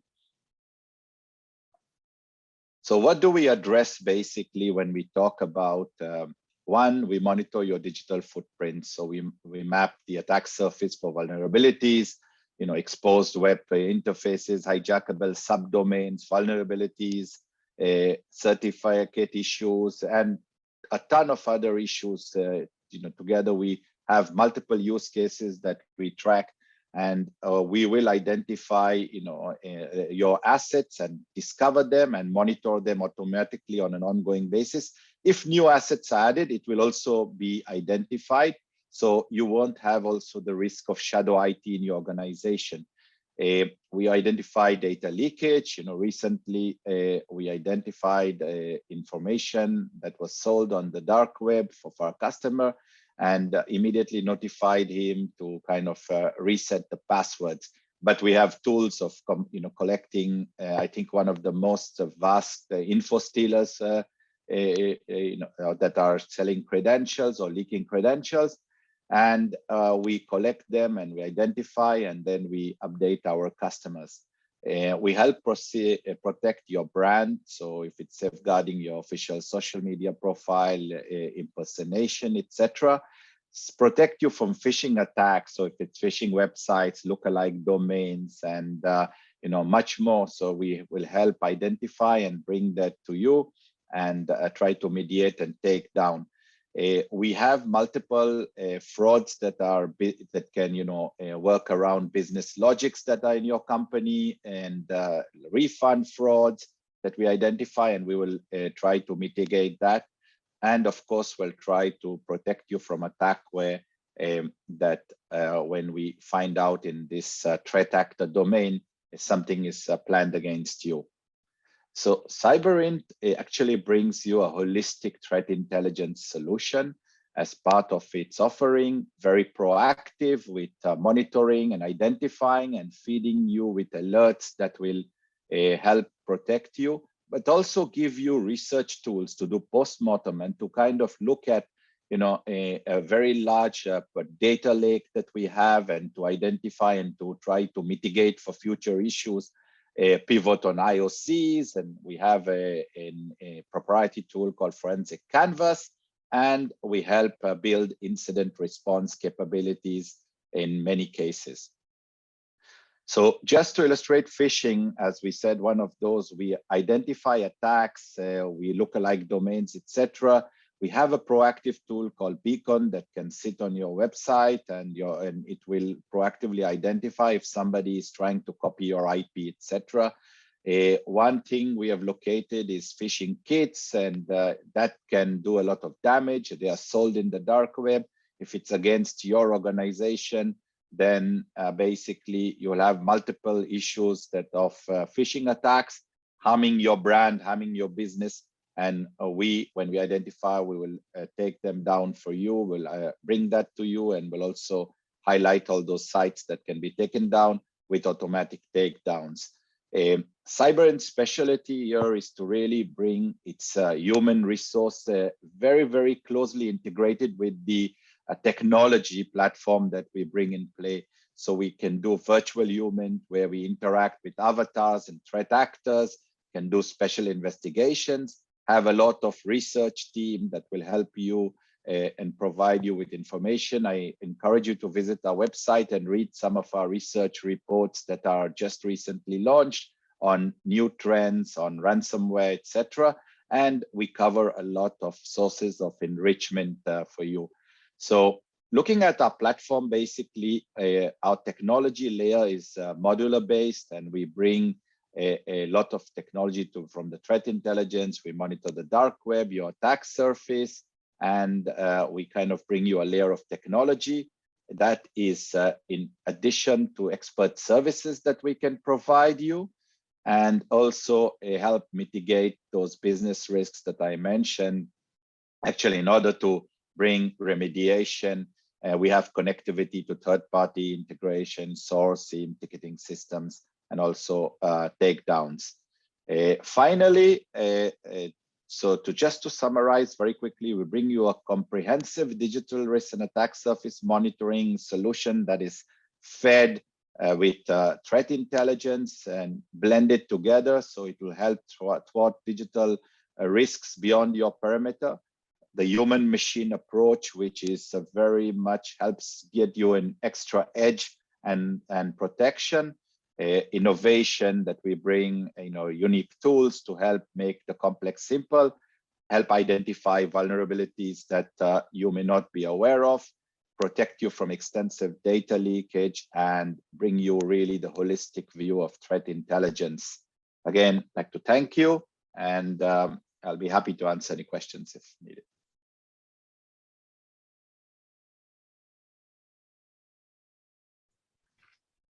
Thank you, Ruben. But that was very interesting, and I want to thank you and the rest of the technologies, the startup that talked here today, the four that we had until now. And this is more or less actually concludes our IT part, and we are moving towards the manufacturing world and the OT. Although you may say that the differentiation between IT and OT is a little ambiguous nowadays, but I will let our experts speak about it. So I would like to start to our next panel, which is on the topic of manufacturing sector and the operation technology security adoption. We have a great speaker. I will let them introduce themselves, but I would like to give the stage to Dr. Chali, the principal researcher and head of information security at NECTEC. Dr. Chali, thank you very much for moderating this, and Sawadee Krap. Sawadee Krap. Good afternoon, everyone, and I would like to thank Israel Embassy for inviting us to be here. And this panel discussion, and we are talking about operation technology security adoption in manufacturing sectors. And we are glad that today we have three experts in cybersecurity. The first one is Mr. Atisha Angpairot, Senior Vice President, Information Technology at Gulf Energy Development. Dr. Supakorn Kangpisadan, Managing Director, Cyber Elite, a subsidiary at Benja Jinda Group. And the last one, Mr. Leo Frenkel, CEO and co-founder at Waterfall Security Solutions, and moderator Charlie Warkunipat at NECTEC. Before this, I would like all of you to please just give a short introduction about yourself and your organization.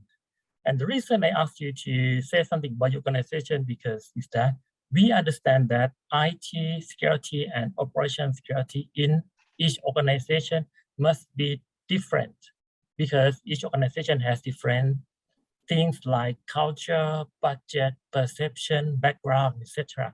So this is good for all of us and all the audience to understand the background of each organization so they can understand the security perception from different people in different sectors. Please, let's start from Kun Atisha, Dr. Supakorn, and Mr. Leo. Please, Kun Atisha. Right. Yeah, hope you guys can hear me. Good afternoon, everyone. First of all, thank you for having me here today. My name is Atisha Angkairod. I'm the head of IT for Gulf Energy Development. I've been with the company for around 5 years, taking care of all IT strategy, planning, execution, and services. Of course, including cybersecurity protection for both IT and OT side. So at Gulf, we are one of the leaders in power generation business in Thailand. With the success in the country, we are now expanding ourselves into other large-scale infrastructure and utilities projects, both within and outside of Thailand. Yep, that's about it from my side. Thank you. Dr. Subhakar, please. Thank you very much, Dr. Charlie. So my name is Upakon Kangpisdan. I'm currently the managing director of Cyber Elite, which is the subsidiary of the Benjachinda Group, the Thailand's leading digital infrastructure and solutions providers. So the role at this company is that I lead the team of cybersecurity professionals that trying to provide some kind of, security advisory, managed security services, and also doing some kind of security implementation. So, and also for the internal organization that takes care of the cybersecurity of the whole group. So, one of the business that we are doing at the moment is the telecommunications, and which is also considered as the CII, which is quite crucial for for Thailand, because what we are doing is really affect a lot of people. So that's really how cybersecurity takes place, and we are trying to push ourselves towards the better cybersecurity posture for the industry. Thank you. Thank you. Leo, please. Hello, everybody, and thank you for joining us here. I'm honored to be part of this panel. My name is Leo Frankel. I'm the founder and CEO of Waterfall Security. We are a leading OT security company based out of Israel. Waterfall develops technology which enables secure integration of OT environment with external networks and external environments, while preventing cyber attacks from getting back in to the OT environment and interfering with production and safety. Company is about 13 years running now with global operations and thousands of sites across the globe from all type of critical infrastructure and industrial sectors. And thank you. Thank you. Thank you, everyone. Because operation security is, we try to mention this in this session, and many people misunderstand that operation security is similar to IT security, but actually it is not, because operation security is just one domain out of several domains in information security in overall. So, Dr. Subhakar, can you please explain the difference between IT and OT, and also can you please explain about OT cybersecurity in Thailand in the past 5 years, and can you say that about how people should think about this belief about operation security, please? Okay, thank you. So I think it is quite interesting question. So let me start with something about IT and OT first. So I think everyone is kind of being familiar with the IT. So the IT stands for information technology, right? So they are like everything that we are doing in the moment, using the software, running database applications, running some kind of spreadsheet application, doing some kind of financial transactions, or everything that we are doing at the moment. The majority of things are about IT, so we are very familiar with it. But there is another one big domain, which is called operational technologies. For me, I try to make it simple that most of the time we concern that operational technologies is all about, we are using computers or programming to control the devices and equipment. So that means that the hardware, it has to be controlled. whether manual control or automatic control. So in a nutshell, I would say that IT controls data, but OT controls devices and equipment.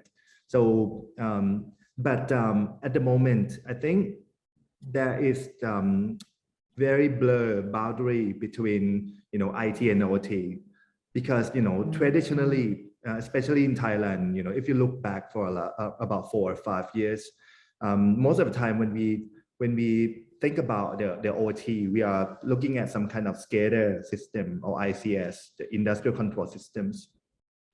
And that majorly it was implemented in critical information infrastructure organizations, and traditionally it was implemented in like manufacturing industry, but now, or even energy, but I think for now, even healthcare or financial sectors are also benefit from OT. So, and also recently we have talked a lot about the IoT or Internet of Things, and I personally believe that IoT is also a form of OT.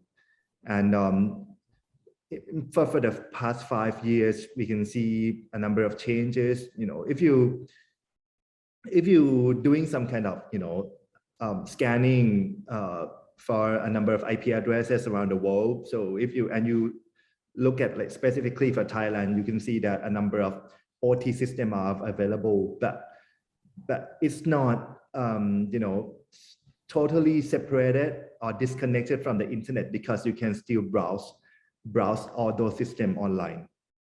Okay, and that leads to a huge vulnerabilities and flaws. Okay, but recently you can see that a number of ransomware is targeting the OT systems. Okay, based on the ICS vulnerabilities. So that means that as an enterprise running the OT or systems, it needs to fix all those vulnerabilities. And some of the things that we are concerning about is that because of the system are not connected to the network, so how are we going to fix it or patch it? So it's quite a challenge. And also we wanted to have it like real-time updates, which is not possible. So maybe sometimes you have to rely on some kind of USB stick with a patch. And and there are a number of news spread throughout the internet that, hey, even some kind of fake updates of the ICS system also available.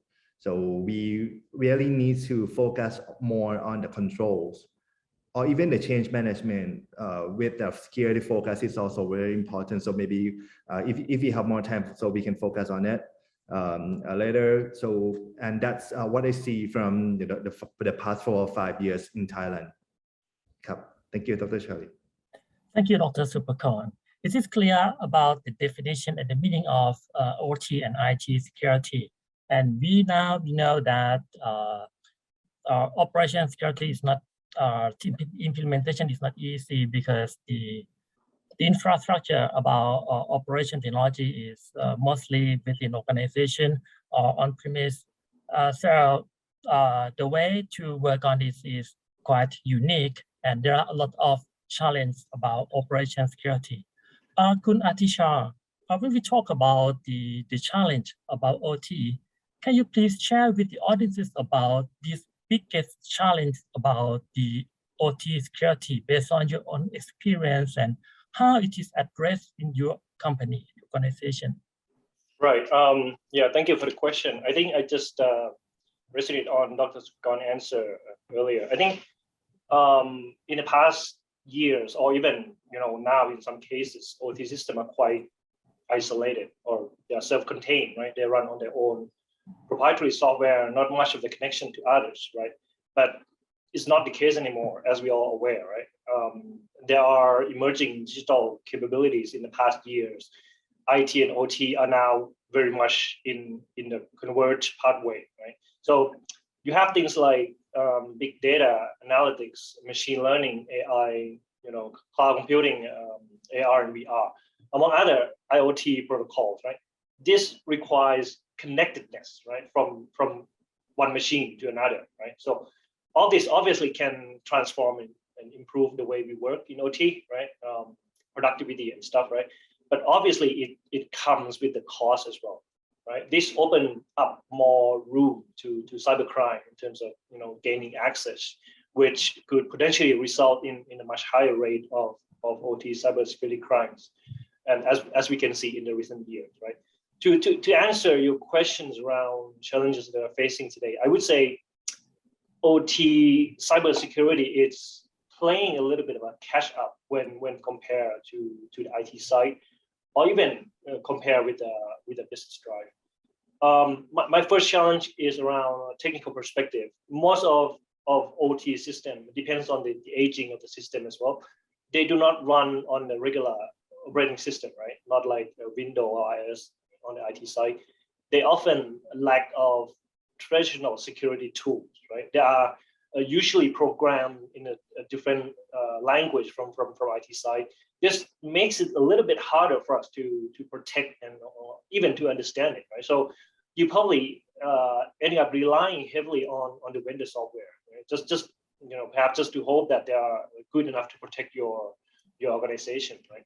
And one of the other things around technical perspective is that, just like Dr. Supakorn mentioned, we can't really run the patching update on a regular basis like on the IT side, right? Because on the OT patching, it requires the entire operation just to shut down or to pause for a short time, right? And this costs a lot of money.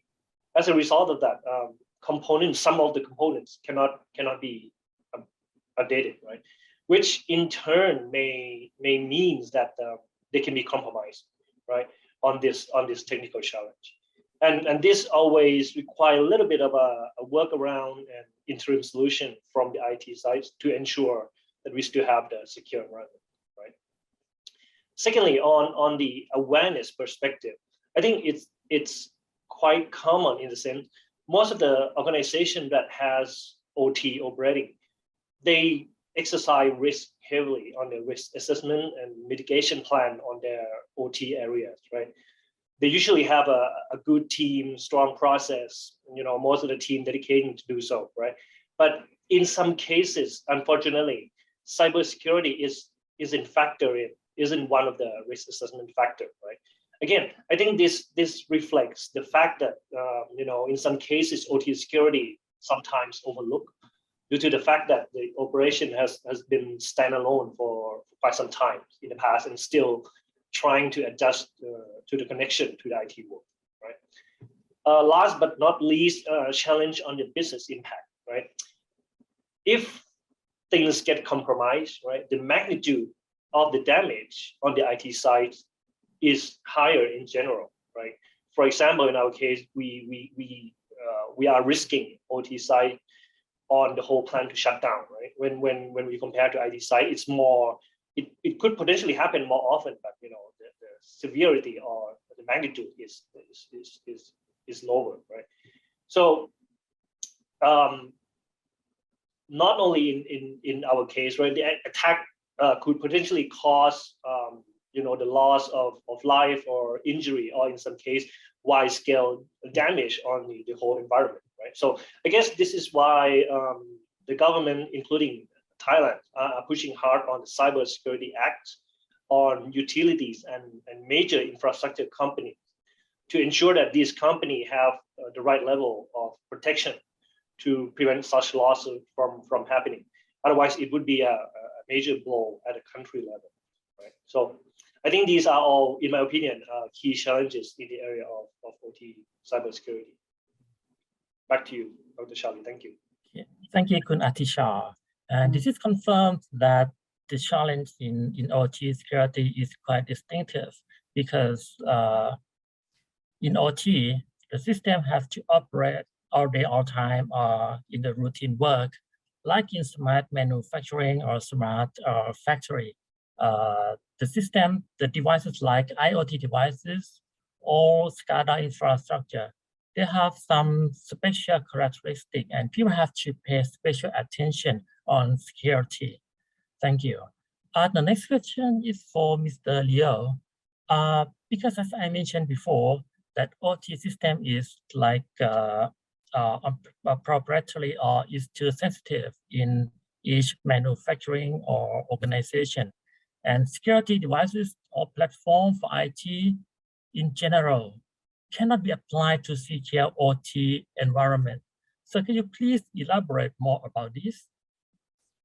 Yes, of course. OT systems, as just mentioned before, operational technology are the sum of computers, networks, controllers, and etc., which together controls and monitors physical processes and machinery.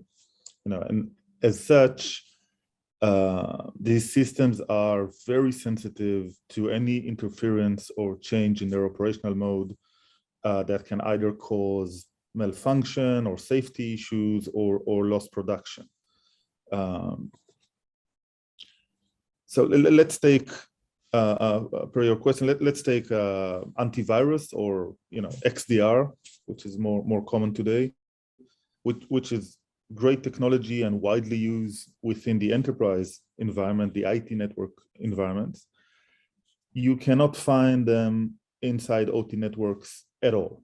I mean, it's a non-used technology in the vast majority of OT environments. And the reason is because antivirus or XDRs, they run on the same computers, which also run the control software that controls turbines and assembly lines and railway safety systems. Now, this XDR, for example, can't decide that now they need to take 95% CPU capacity to investigate a suspicious code or operation, because the operational software will now either work slow or stop or not work as it should, and we get almost the same effect as of a malware, and that's unacceptable. In a similar manner, firewalls, which again, great technology, widely used in the enterprise environment, they are not really a good fit between OT and IT, as they allow remote access to get through them, and they don't really stop attacks from propagating, as we can see from all of the known and a bigger number of unpublic attacks, where each and one of them was made successful because they passed through the perimeter firewall. In IT networks, where you can back up your data, the information, and easily with that restore back to operations, the risks with firewall is acceptable. In OT, where ultimately you'll need to shut down your operations in these cases, it is not. And this is why specially built OT security technology is required and used in OT environments. And of course, you always need to select the right ones, and some of the classic IT security products and technologies are useful there too. But in general, these differences require different type of security mechanisms, as I just said. And back to you. Thank you, Leo, for your answer. You said something about technology. So let me ask Leo again about the technology aspects. Do you feel technology about operation security today is enough and appropriate for manufacturing sectors? And what is the obstacle in the success of this technology adoption? There are a growing number of companies which are OT security specific and have their own OT security technologies and services, and quite a few of them provide very good and effective solutions. I think we will see more new companies with new solutions in the next few years, because OT security as an area, it doesn't have enough options and doesn't have the right coverage of its risks by adequate security yet. And I think the next big thing that we'll see is more of the big security companies, not startups and not smaller companies, but the big ones will start introducing new OT specific products and services, and will build the practices which are specific for that. And from our experience in the manufacturing sector, I think the main obstacle there that I think prevents this sector from becoming more secure and more resilient is awareness. There are enough technologies that can elevate their security posture and services and best practices that they can use. But again, from our experience, and this goes, in each and every country we are working in, executive management and stakeholders are not aware to the risks that they are confronting. They are not aware how imminent the next attack is, and that they are in fact legitimate targets. And they are also not really aware of the potential damages. So, we see in many meetings we have that, even if they understand that there is this thing called cyber attacks and they read about it here and there in the news, they don't really understand that, something can get from remote into their environment, into their IT environment, and from there into their OT environment, and interfere with their operations in a way that will be very harmful for their business. It seems to them as something virtual because it's cyber, and it might have virtual effects, not physical effects. And whenever we get in front of executive management team that do understand, they move forward and do what they need to do to get to the right level of security. But especially in manufacturing, that is not the common case. And when you have people that are not aware about something, so they don't invest in it because they don't feel they need, and then there's low investment in security, and the outcome is inadequate security posture.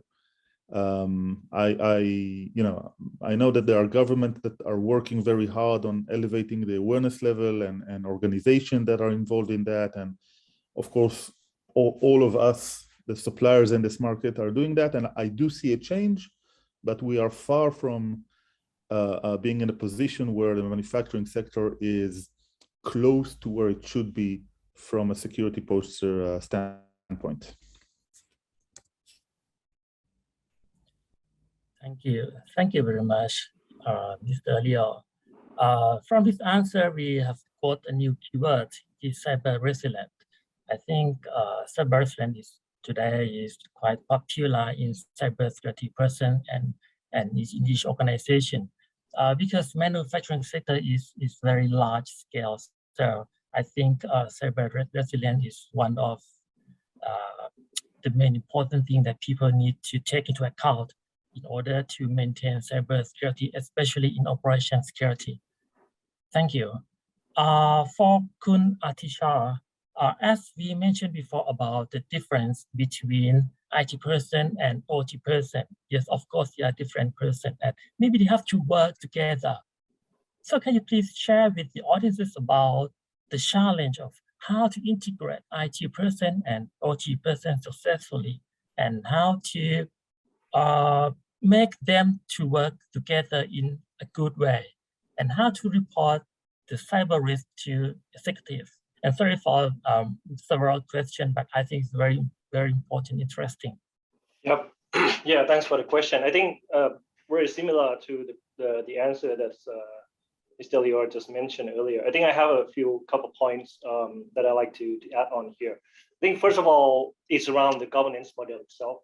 I strongly believe that the governance model should be the integration version of the IT and OT personnel, right?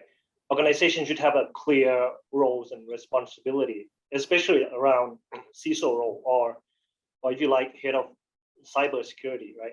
If they don't have it already, they should have it, right?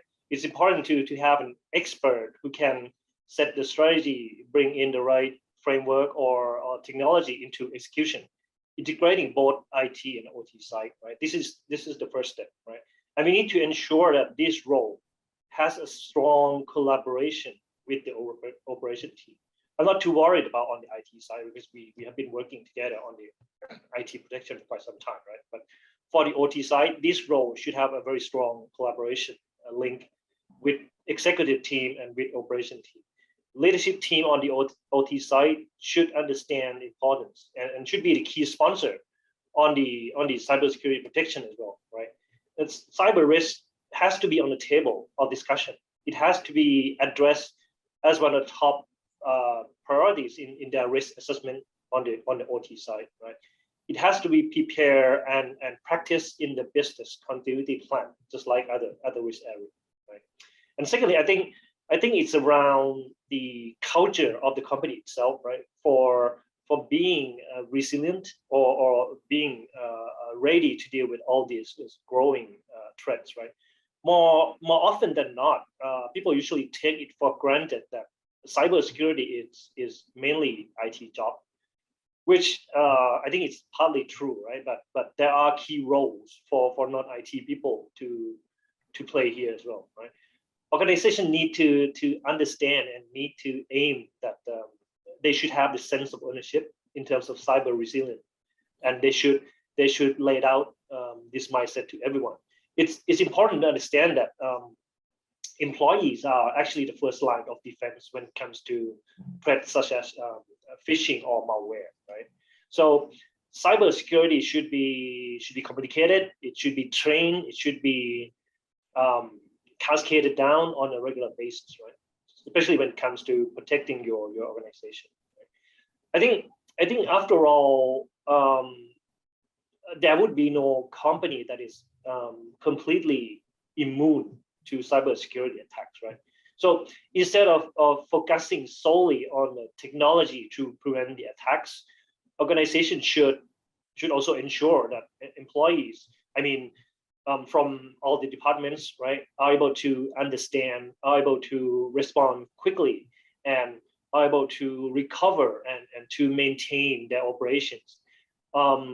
In other words, they should become more cyber resilient as an individual and corporate to make the most of the protection. Yep, that's from my side. Back to you, Dr. Charlie. Thank you. Yeah, thank you, Kun Atisha. Maybe one last word by Dr. Supakorn. Can you please just conclude, give recommendation for IT or non-IT person, including technicians or executives? Please, maybe just 2 minutes.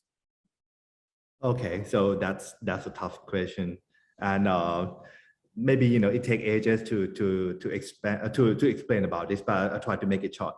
So I think imagine if you are one of the only person who are an IT person sit in the executive meeting or in the boardroom, surrounded by the non-IT people. So that's even very, very difficult to explain, everything technical into non-technical people. And I hope that everyone here in this call are technical people. So I think one of the things is that most of the time that I heard about this, there's a trend that in the large enterprise we have the board of director to appoint one board of director to be like the technical person or the cybersecurity with cybersecurity knowledge, and one of the things that can help educate each other during the board meeting and also during the executive meetings. And the other thing is that I think the executives need to understand that the cybersecurity is about no compromise. If you look at some kind of organizational risk appetites, you have to mention that cybersecurity, there is no compromise. We cannot tolerate any loss in terms of cybersecurity on whether, and that covers IT and OT. But in order to optimize the benefit that you can get from investing in terms of cybersecurity, So you need to probably have to take a risk-based approach, because sometimes you cannot you cannot, like, it's never ending story on how you have to invest in terms of cybersecurity. So taking the risk-based approach is a good one.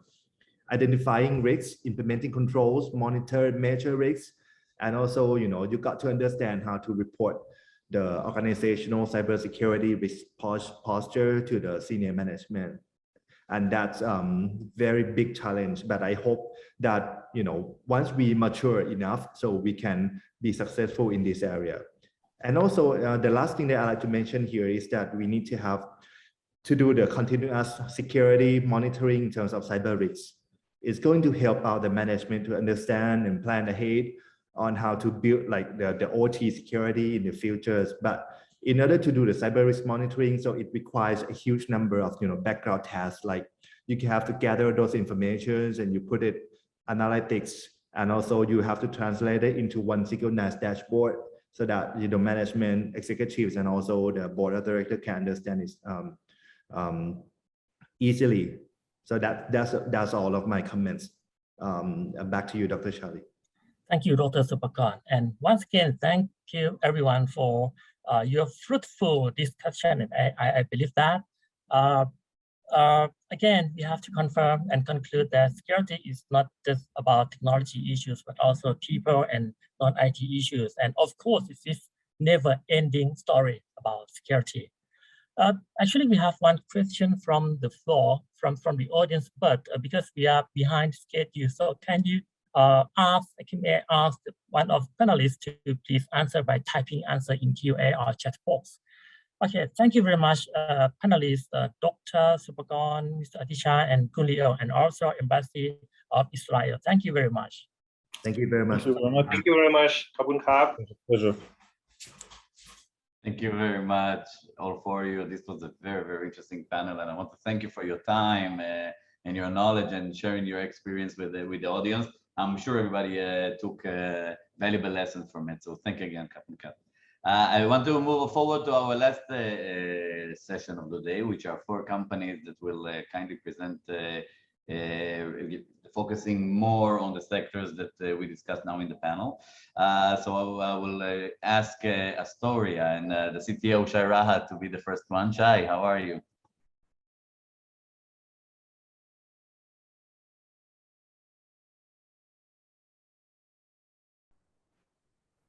Hi, hello. Are you? Yes, now we can hear you. You can go. You can, yes, you go ahead. Thank you. Nice to meet you, everyone. Nice to meet you. Thank you. So I will start with Astoria. Astoria is a young company, maybe three or 4 years, but we are specialized in the IC on the OT sectors, and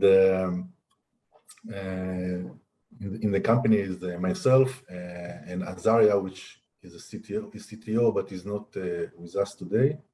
1 second, let me see. Basically, we are specialized in I'm many years in the OT and the ICS sectors. Also work with governments like the Ministry of Energy, Transportation, and other governments offices. So I have many years of knowledge on this area. So Astoria basically is helping companies, organizations, and governments to protect again their critical infrastructure environment, to help the customer to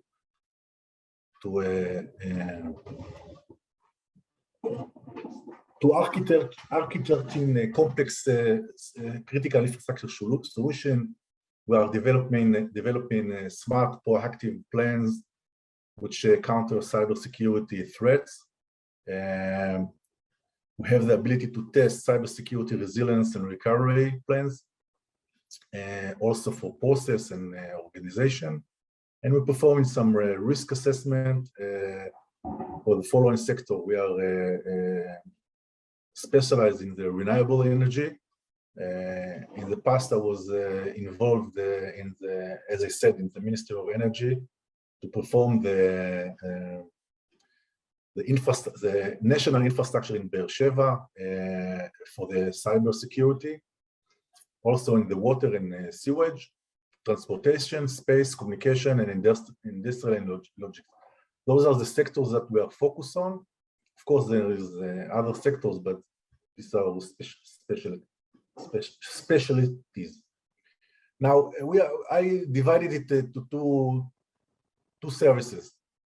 First of all, the proactive services that you can be proactive on your company or your facility. So we're performing an OT risk assessment,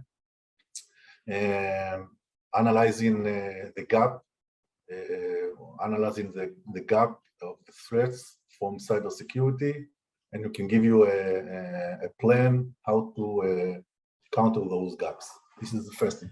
Second thing, we are MSSP, which is helping. We are outsourcing the cybersecurity teams to some of the company. And the third, we are compliance. We're performing compliance and regulation to our customers. Again, we focused on the OT sector, which is the NIST, especially the NIST, the NERC. TOAG 2 is some standard that the Cyber Bureau is adopted here in Israel. And I think the most important standard is the ISA 62443, which is aiming for the OT environment.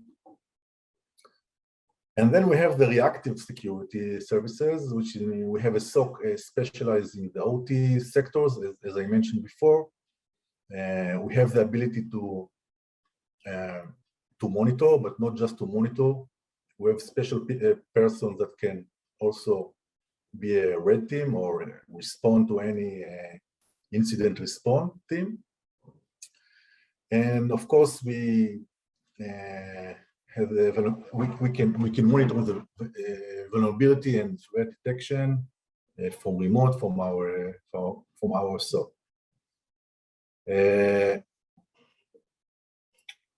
To summarize the sector that we are giving the services, so recently, in the last 2 years, we are accomplished the Minister of Land, the Minister of Water and Sewage in Israel. So we are facing more than 1,000 water facilities, which is the water facilities, municipality, and also water production that we give cybersecurity consultant and solutions. We have more than 100 power plants, mostly in the renewable energy. We have 10 production plants for industrial and logistic. We also in the space domain, which means we have some methodology that deal with space threats. And we have one cable railway from the transportation company. So regarding the renewable energy, we are consult to EDF. EDF is Electrical de France, which has a quite big share from the Israeli renewable energy in Israel, but not just in Israel. Very spread in the world, and I think it's the second big renewable energy in the world, and we are consulting them against cyber threat in of course, in Israel, but also in abroad. So this is one of our customer. Supply chain attack. The supply chain attack start during the coronavirus period, and I think it will become more and more. We will see more and more attack via supply chain attack, and in Israel we have such attack on 2020, and while this attack we are mitigate those attack and assist National Cyber Bureau to solve the problem with this company that affect many other company in Israel, but it's the attack that let's say that very difficult to detect, because usually it's come from a trusted customer or trusted supplier, so you are not expected to get such attack from a trusted supplier. So it can be very harmful, I tell you like this. Okay, as I mentioned before, Israeli Water Authority, we are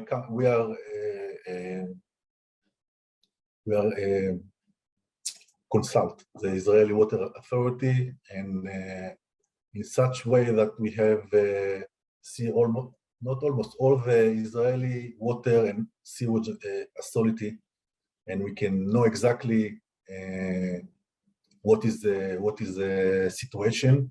Also, we have the desalination plants in Israel. We have five of them, and we protect them as well. We do the audit and reviews. We made some training. Again, we have the red team, we have the blue team. We assist the authority to handle cybersecurity threats and attack, and we also perform a penetration test for such sectors.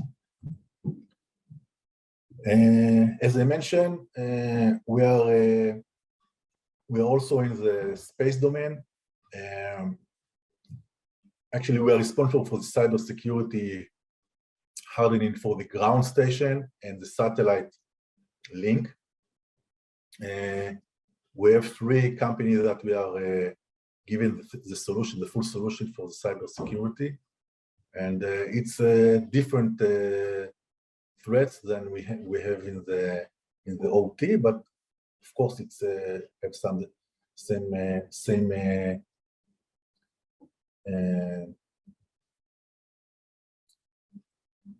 and the last thing, we are in also in the industrial sector. Jafurah Tabor is one of the big beverage in Israel, and we secured the process in the. They have, I think, they have many lines of production, more than 10 lines of production, and we are helping them to secure the line of production against cybersecurity threats. We are not a company for a product, but we give a solution, a holistic solution, and we see the whole picture and assist our customer full solution and proactive cybersecurity to their production. That's all. If you have some question, I will be happy to answer. Thank you very much, Shai. Super interesting, and thank you for your time. And we will also share, of course, the contacts of everybody. There is a platform that you will receive, the whole audience will receive a platform in order to communicate with the companies, to ask for slots if you want further discussion. So everything will be digital established, so don't worry. Thank you for your time. With your permission, I will move forward to our friends from Clarity, and we have Vijay on the line. Vijay, great seeing you. Hey, Dagan, really wonderful seeing you. I hope you can hear me well and see my screen. Yes, we can see you perfectly. All right. You can start and go along. Okay, thanks a lot, and a very, very warm welcome. A very good afternoon, evening to all our very distinguished guests here.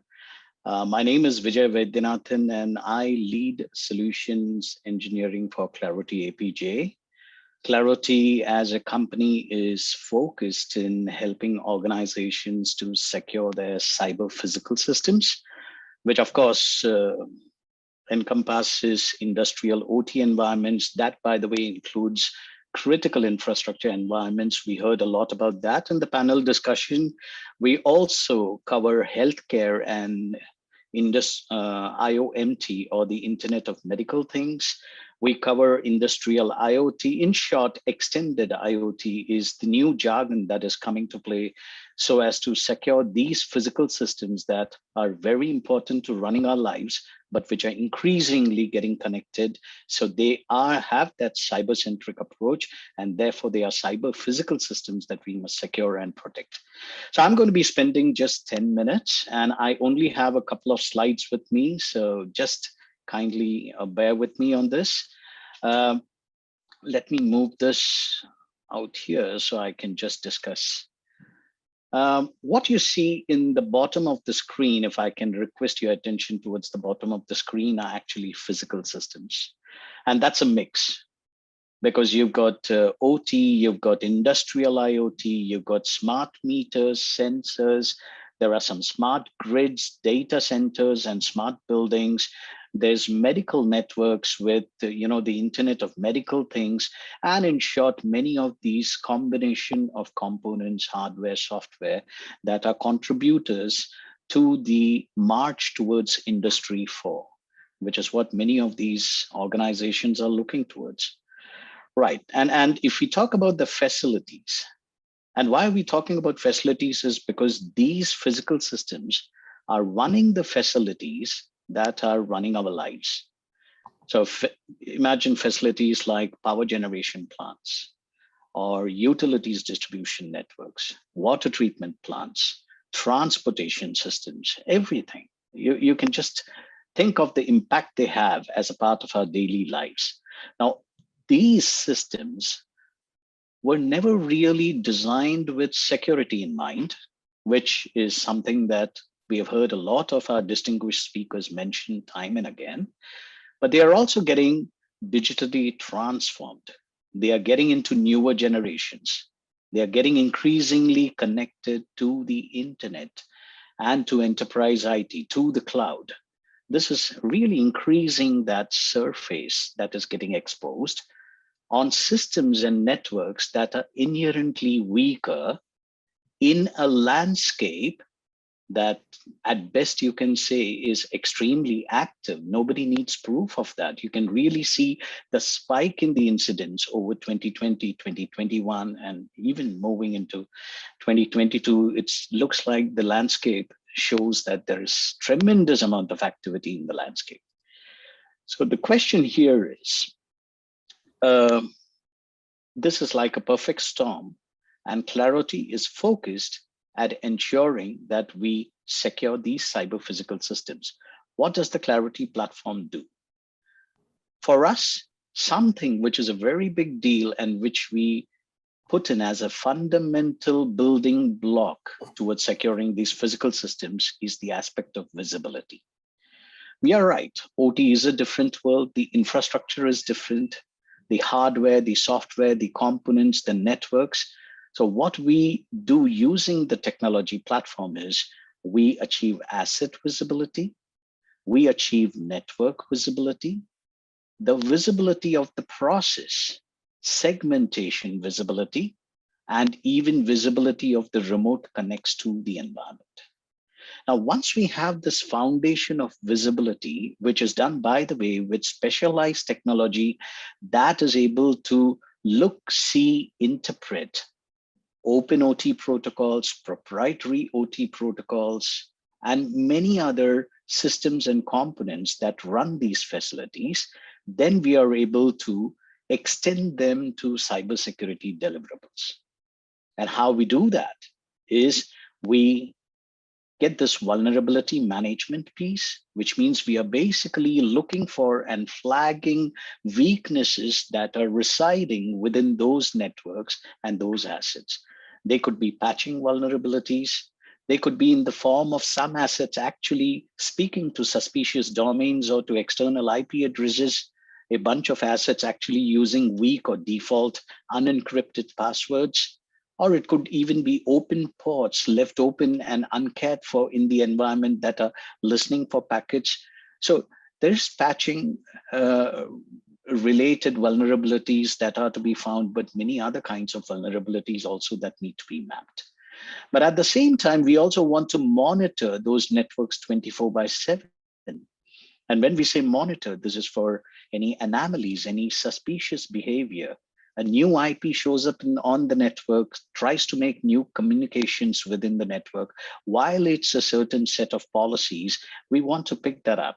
But we also want to pick security behaviors where an intruder tries to do a scan and then tries to understand the structure of the network.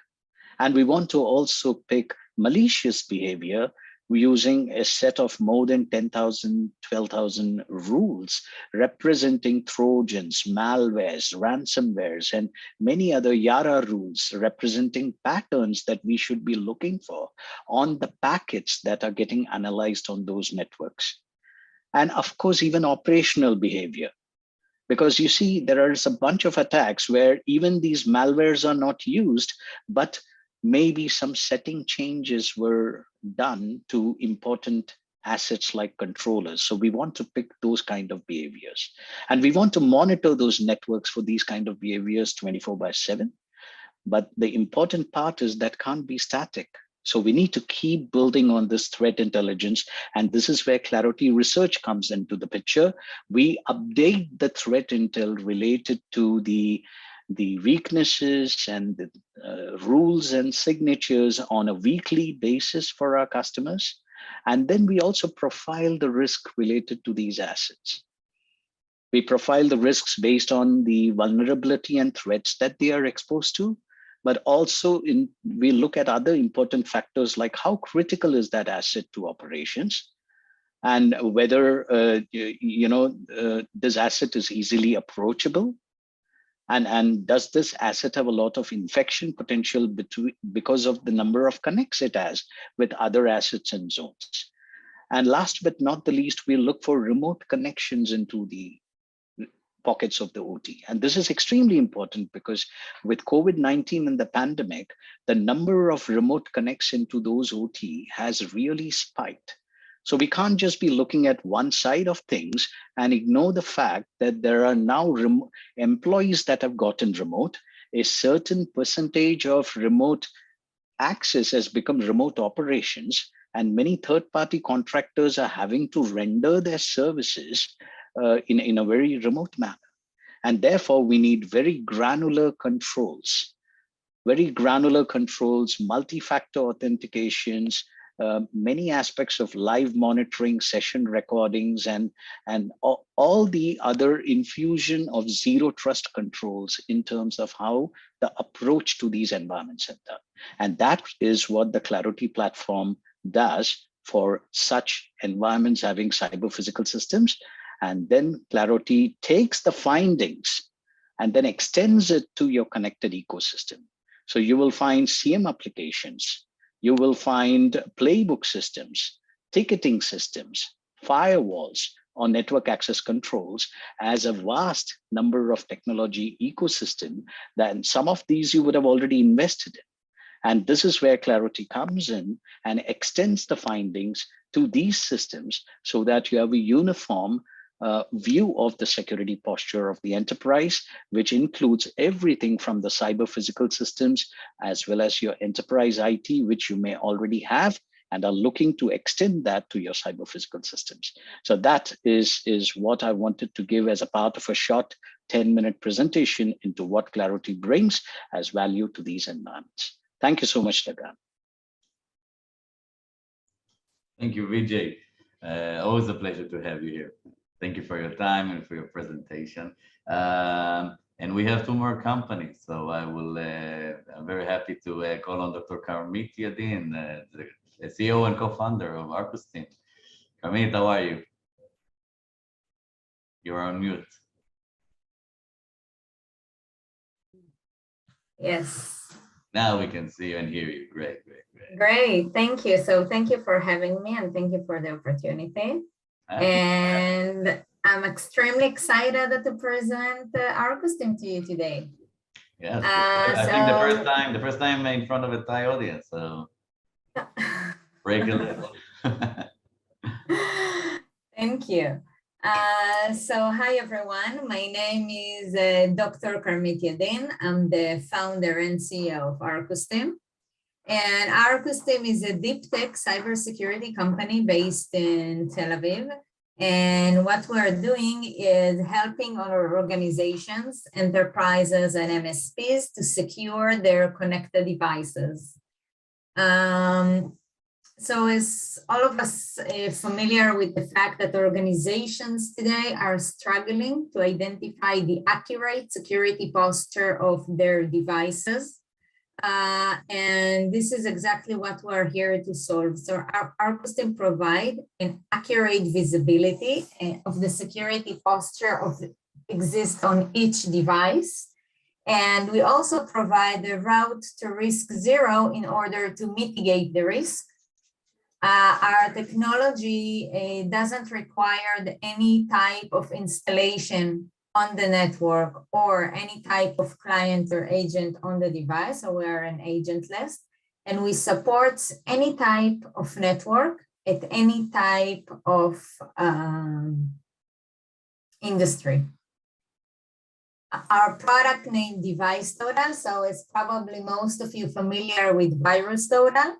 That identify the viruses for devices. So Device Total, in a nutshell, is the virus total for devices. We automatically assess the security posture of each device exists in the network and provide an accurate data about the security of each device and the mitigation plan for that in that sense. So Device Total is the attack surface management and protection system. We provide the security posture and the risk that each device creates in the network. And on top of that, a cool capability that we have is that before the customer is going to purchase their next devices, and when we're talking about devices, we're talking about any IoT device, OT devices, network device, any type of device exists in the network. Before purchasing that, we will be able to predict to the customer what's the security posture of the device they're about to purchase and how this device is going to influence the risk of the entire network.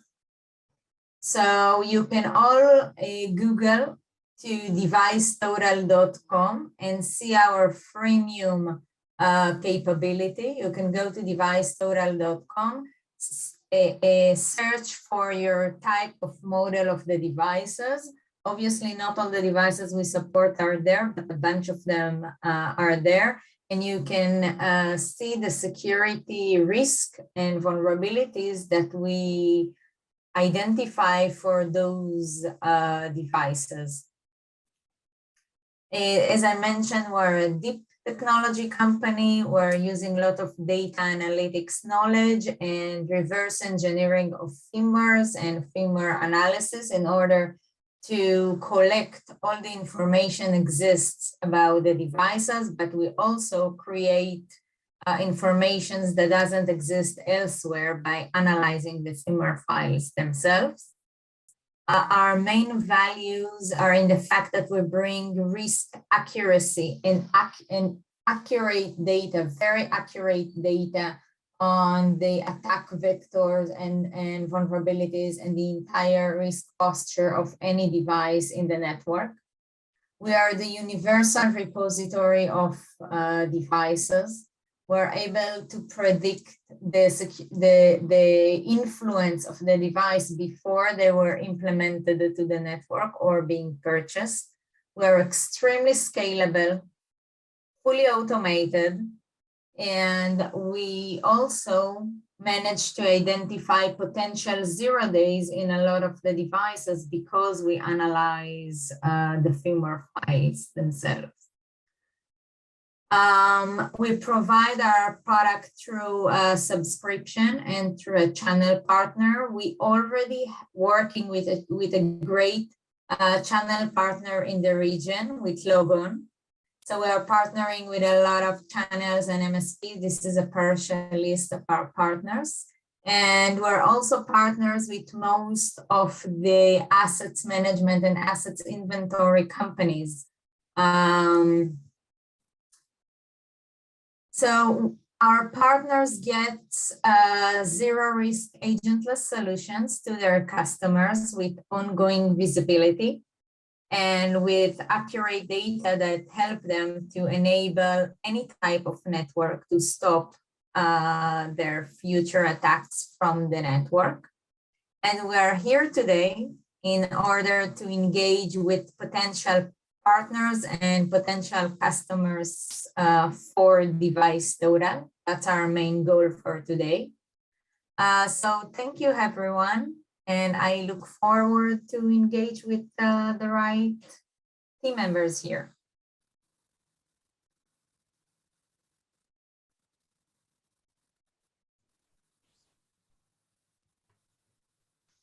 Thank you very much, Karmit. I hope everybody got the essence of the message, and that we can continue discussion after the event. So I want to thank you very much for your time.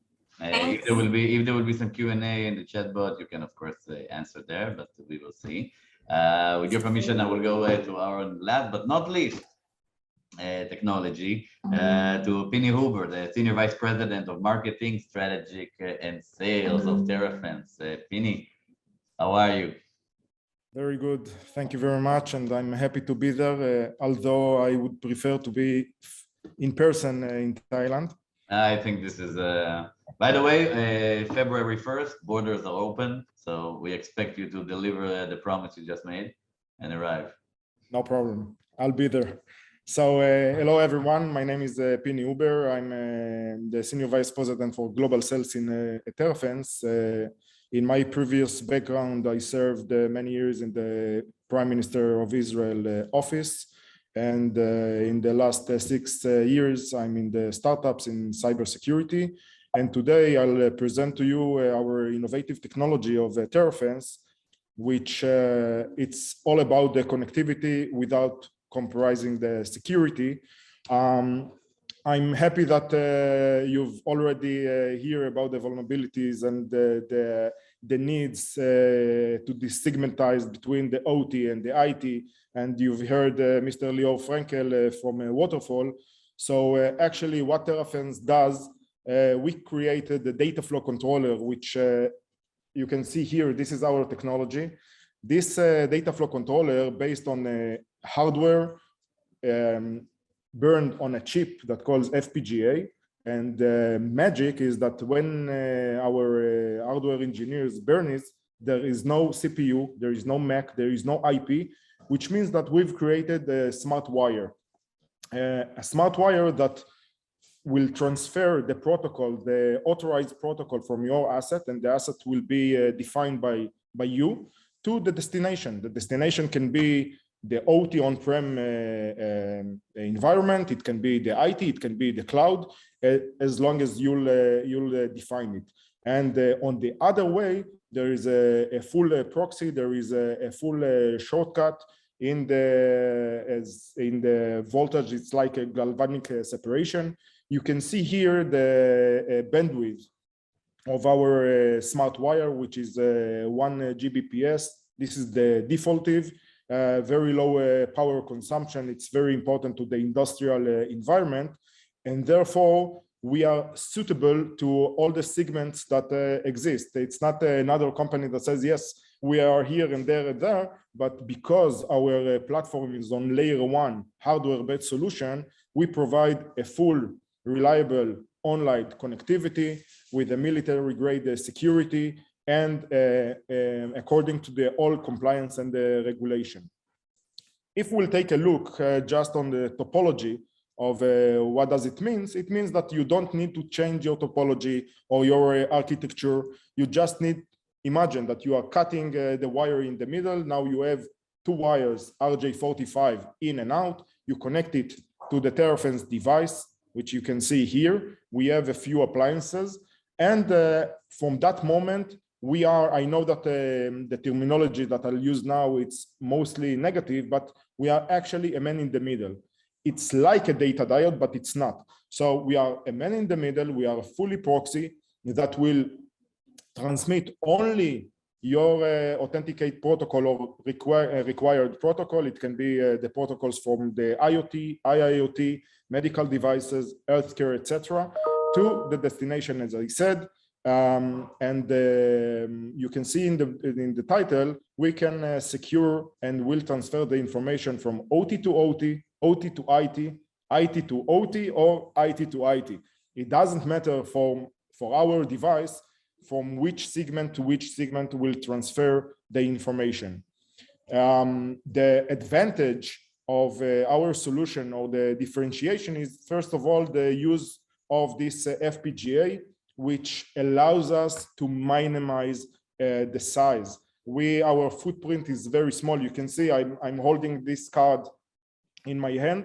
So the full solution, in a moment I'll show you a picture of it.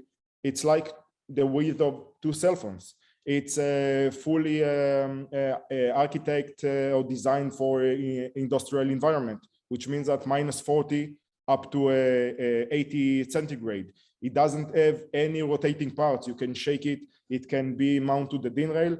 We are supporting the full variety of and the full range of the protocols, which allows the customer just in plug and play it in a minute, and it will transfer all the data. So let's take a look how it looks like, and after that I'll give you some examples from operational use cases that we have. So this is the box. This is everything. You don't need now to buy and to have a real estate of a cabinet that includes transmitters and receivers and servers, everything in a small box. In the middle, there is this data flow controller, and on the 2 sides, there are 2 motherboard CPUs. Why? Because from the moment that we connect to your asset and to the destination, there is a full separation, and the destination will not see anymore in the lifetime the destination and vice versa. So how we are doing that? Side A, in our terminology, side A will be always the secure side that no one can penetrate to it. So the secure side now have a virtual environment that mimics the cloud, the SCADA, the HMI to the asset, which means that there is a full handshaking between the PLC, between the sensor, between the full production line and the robotic machine to the destination, but mimicking. The other side, side B, do the same, but opposite. Now it mimics the end device or your asset to the cloud. So the cloud thinks that it speaks to your asset, but never again. And in between, this is the data flow controller, which will transfer only the authenticated data. We have another additional innovative technology here that doesn't exist in any technology like that in the world, and we call it SC3. What does it mean? It means that secure control and command channel. If now we are talking about the defaultive channel from side A to side B, for some reasons or for a routine and the process, you have to enter back some protocols, some acknowledgement, to have handshaking from side B to side A. So we are providing a unique secure control and command channel, which burns on the FPGA, its hardware. It's like an opposite diode, which is narrow bandwidth, out of band, and serial. And in that case, we are providing a deep inspection to make sure that no one can penetrate, to eliminate and to decrease the vector of attack. And actually, we create a full closed routine between the end device to the destination and from the destination to the end device. Same idea, same technology we have for IP cameras. Here, the software is much advanced because one appliance can hold up to 50 cameras per one appliance, will transmit without any latency all the video to the control room, and will protect on the camera and on the control room, which means that if the camera now has a backdoor, well, let's take a very advanced camera, Hikvision, but it's not so safe. So nothing except the video will transfer, just the video to the control room. There is no backdoor, there is no DDoS, there is no any kind of files except the video itself that will transmit, and no one can abuse the camera. We have the full penetration test and certificates from global companies due to our OEM. And now I will just fly over some use cases that may be very relevant. So we have a strategic OEM with one of the biggest companies in the world, IMA Group, which created a full OEM, full box that connected to the production line machines, transfer all the data through the machines to the cloud in Bologna. We are transferring HTTPS unidirectionally to the cloud and allowing NTP to synchronize all the hundreds of thousands of machines that they have around the world. Sorry, we have another OEM with a very big integrator in Israel for building management systems. We have a company in India that makes in India, and some other projects to transfer it. Now it's really like a data diode. So for the Ministry of Environment in Israel, we are transferring secure file transfer to censoring the toxics from ammonium plant to ABB Germany, Modbus protocols, from waters facilities to the cyber directorate in Israel, Syslog, to the Israeli army, Modbus, Okinawa City, Japan. We are securing defense military bases, and oil and refinery, etc. Even the committee, the election committee, we secure them. So having said that, and I saw that my time is up, we are providing a full plug and play solution, very simple, reliable, and easy to use. Our paradigm is that we are transferring a cybersecurity internet connectivity to a business enabler.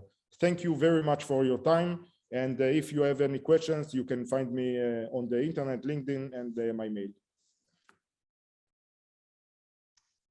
Okay, thank you very, very much, Penny. This was super interesting again. We have reached the conclusion of our event. I know this was a hectic event with many speakers and a lot of information. So several things. First of all, this event will be uploaded to our website. You can see again the event details and the speakers and the companies that are pitching. Feel very, very free to contact us for anything. Me and my office are here. On the long term, we are in Bangkok, me and my team. You can see here on the screen our details, the mobiles, and also the email. Feel very free, my phone, Frank Jai, as they say. We'll be happy to connect you with the companies. We'll be happy to connect you with the speakers. From here, I want to say thank you both for impact. They did an amazing job, to our speakers, to the companies, to the panelists. So thank you very much, everyone, and for your time and your patience. And we are here for anything needed. Kapun Markap, and thank you very much.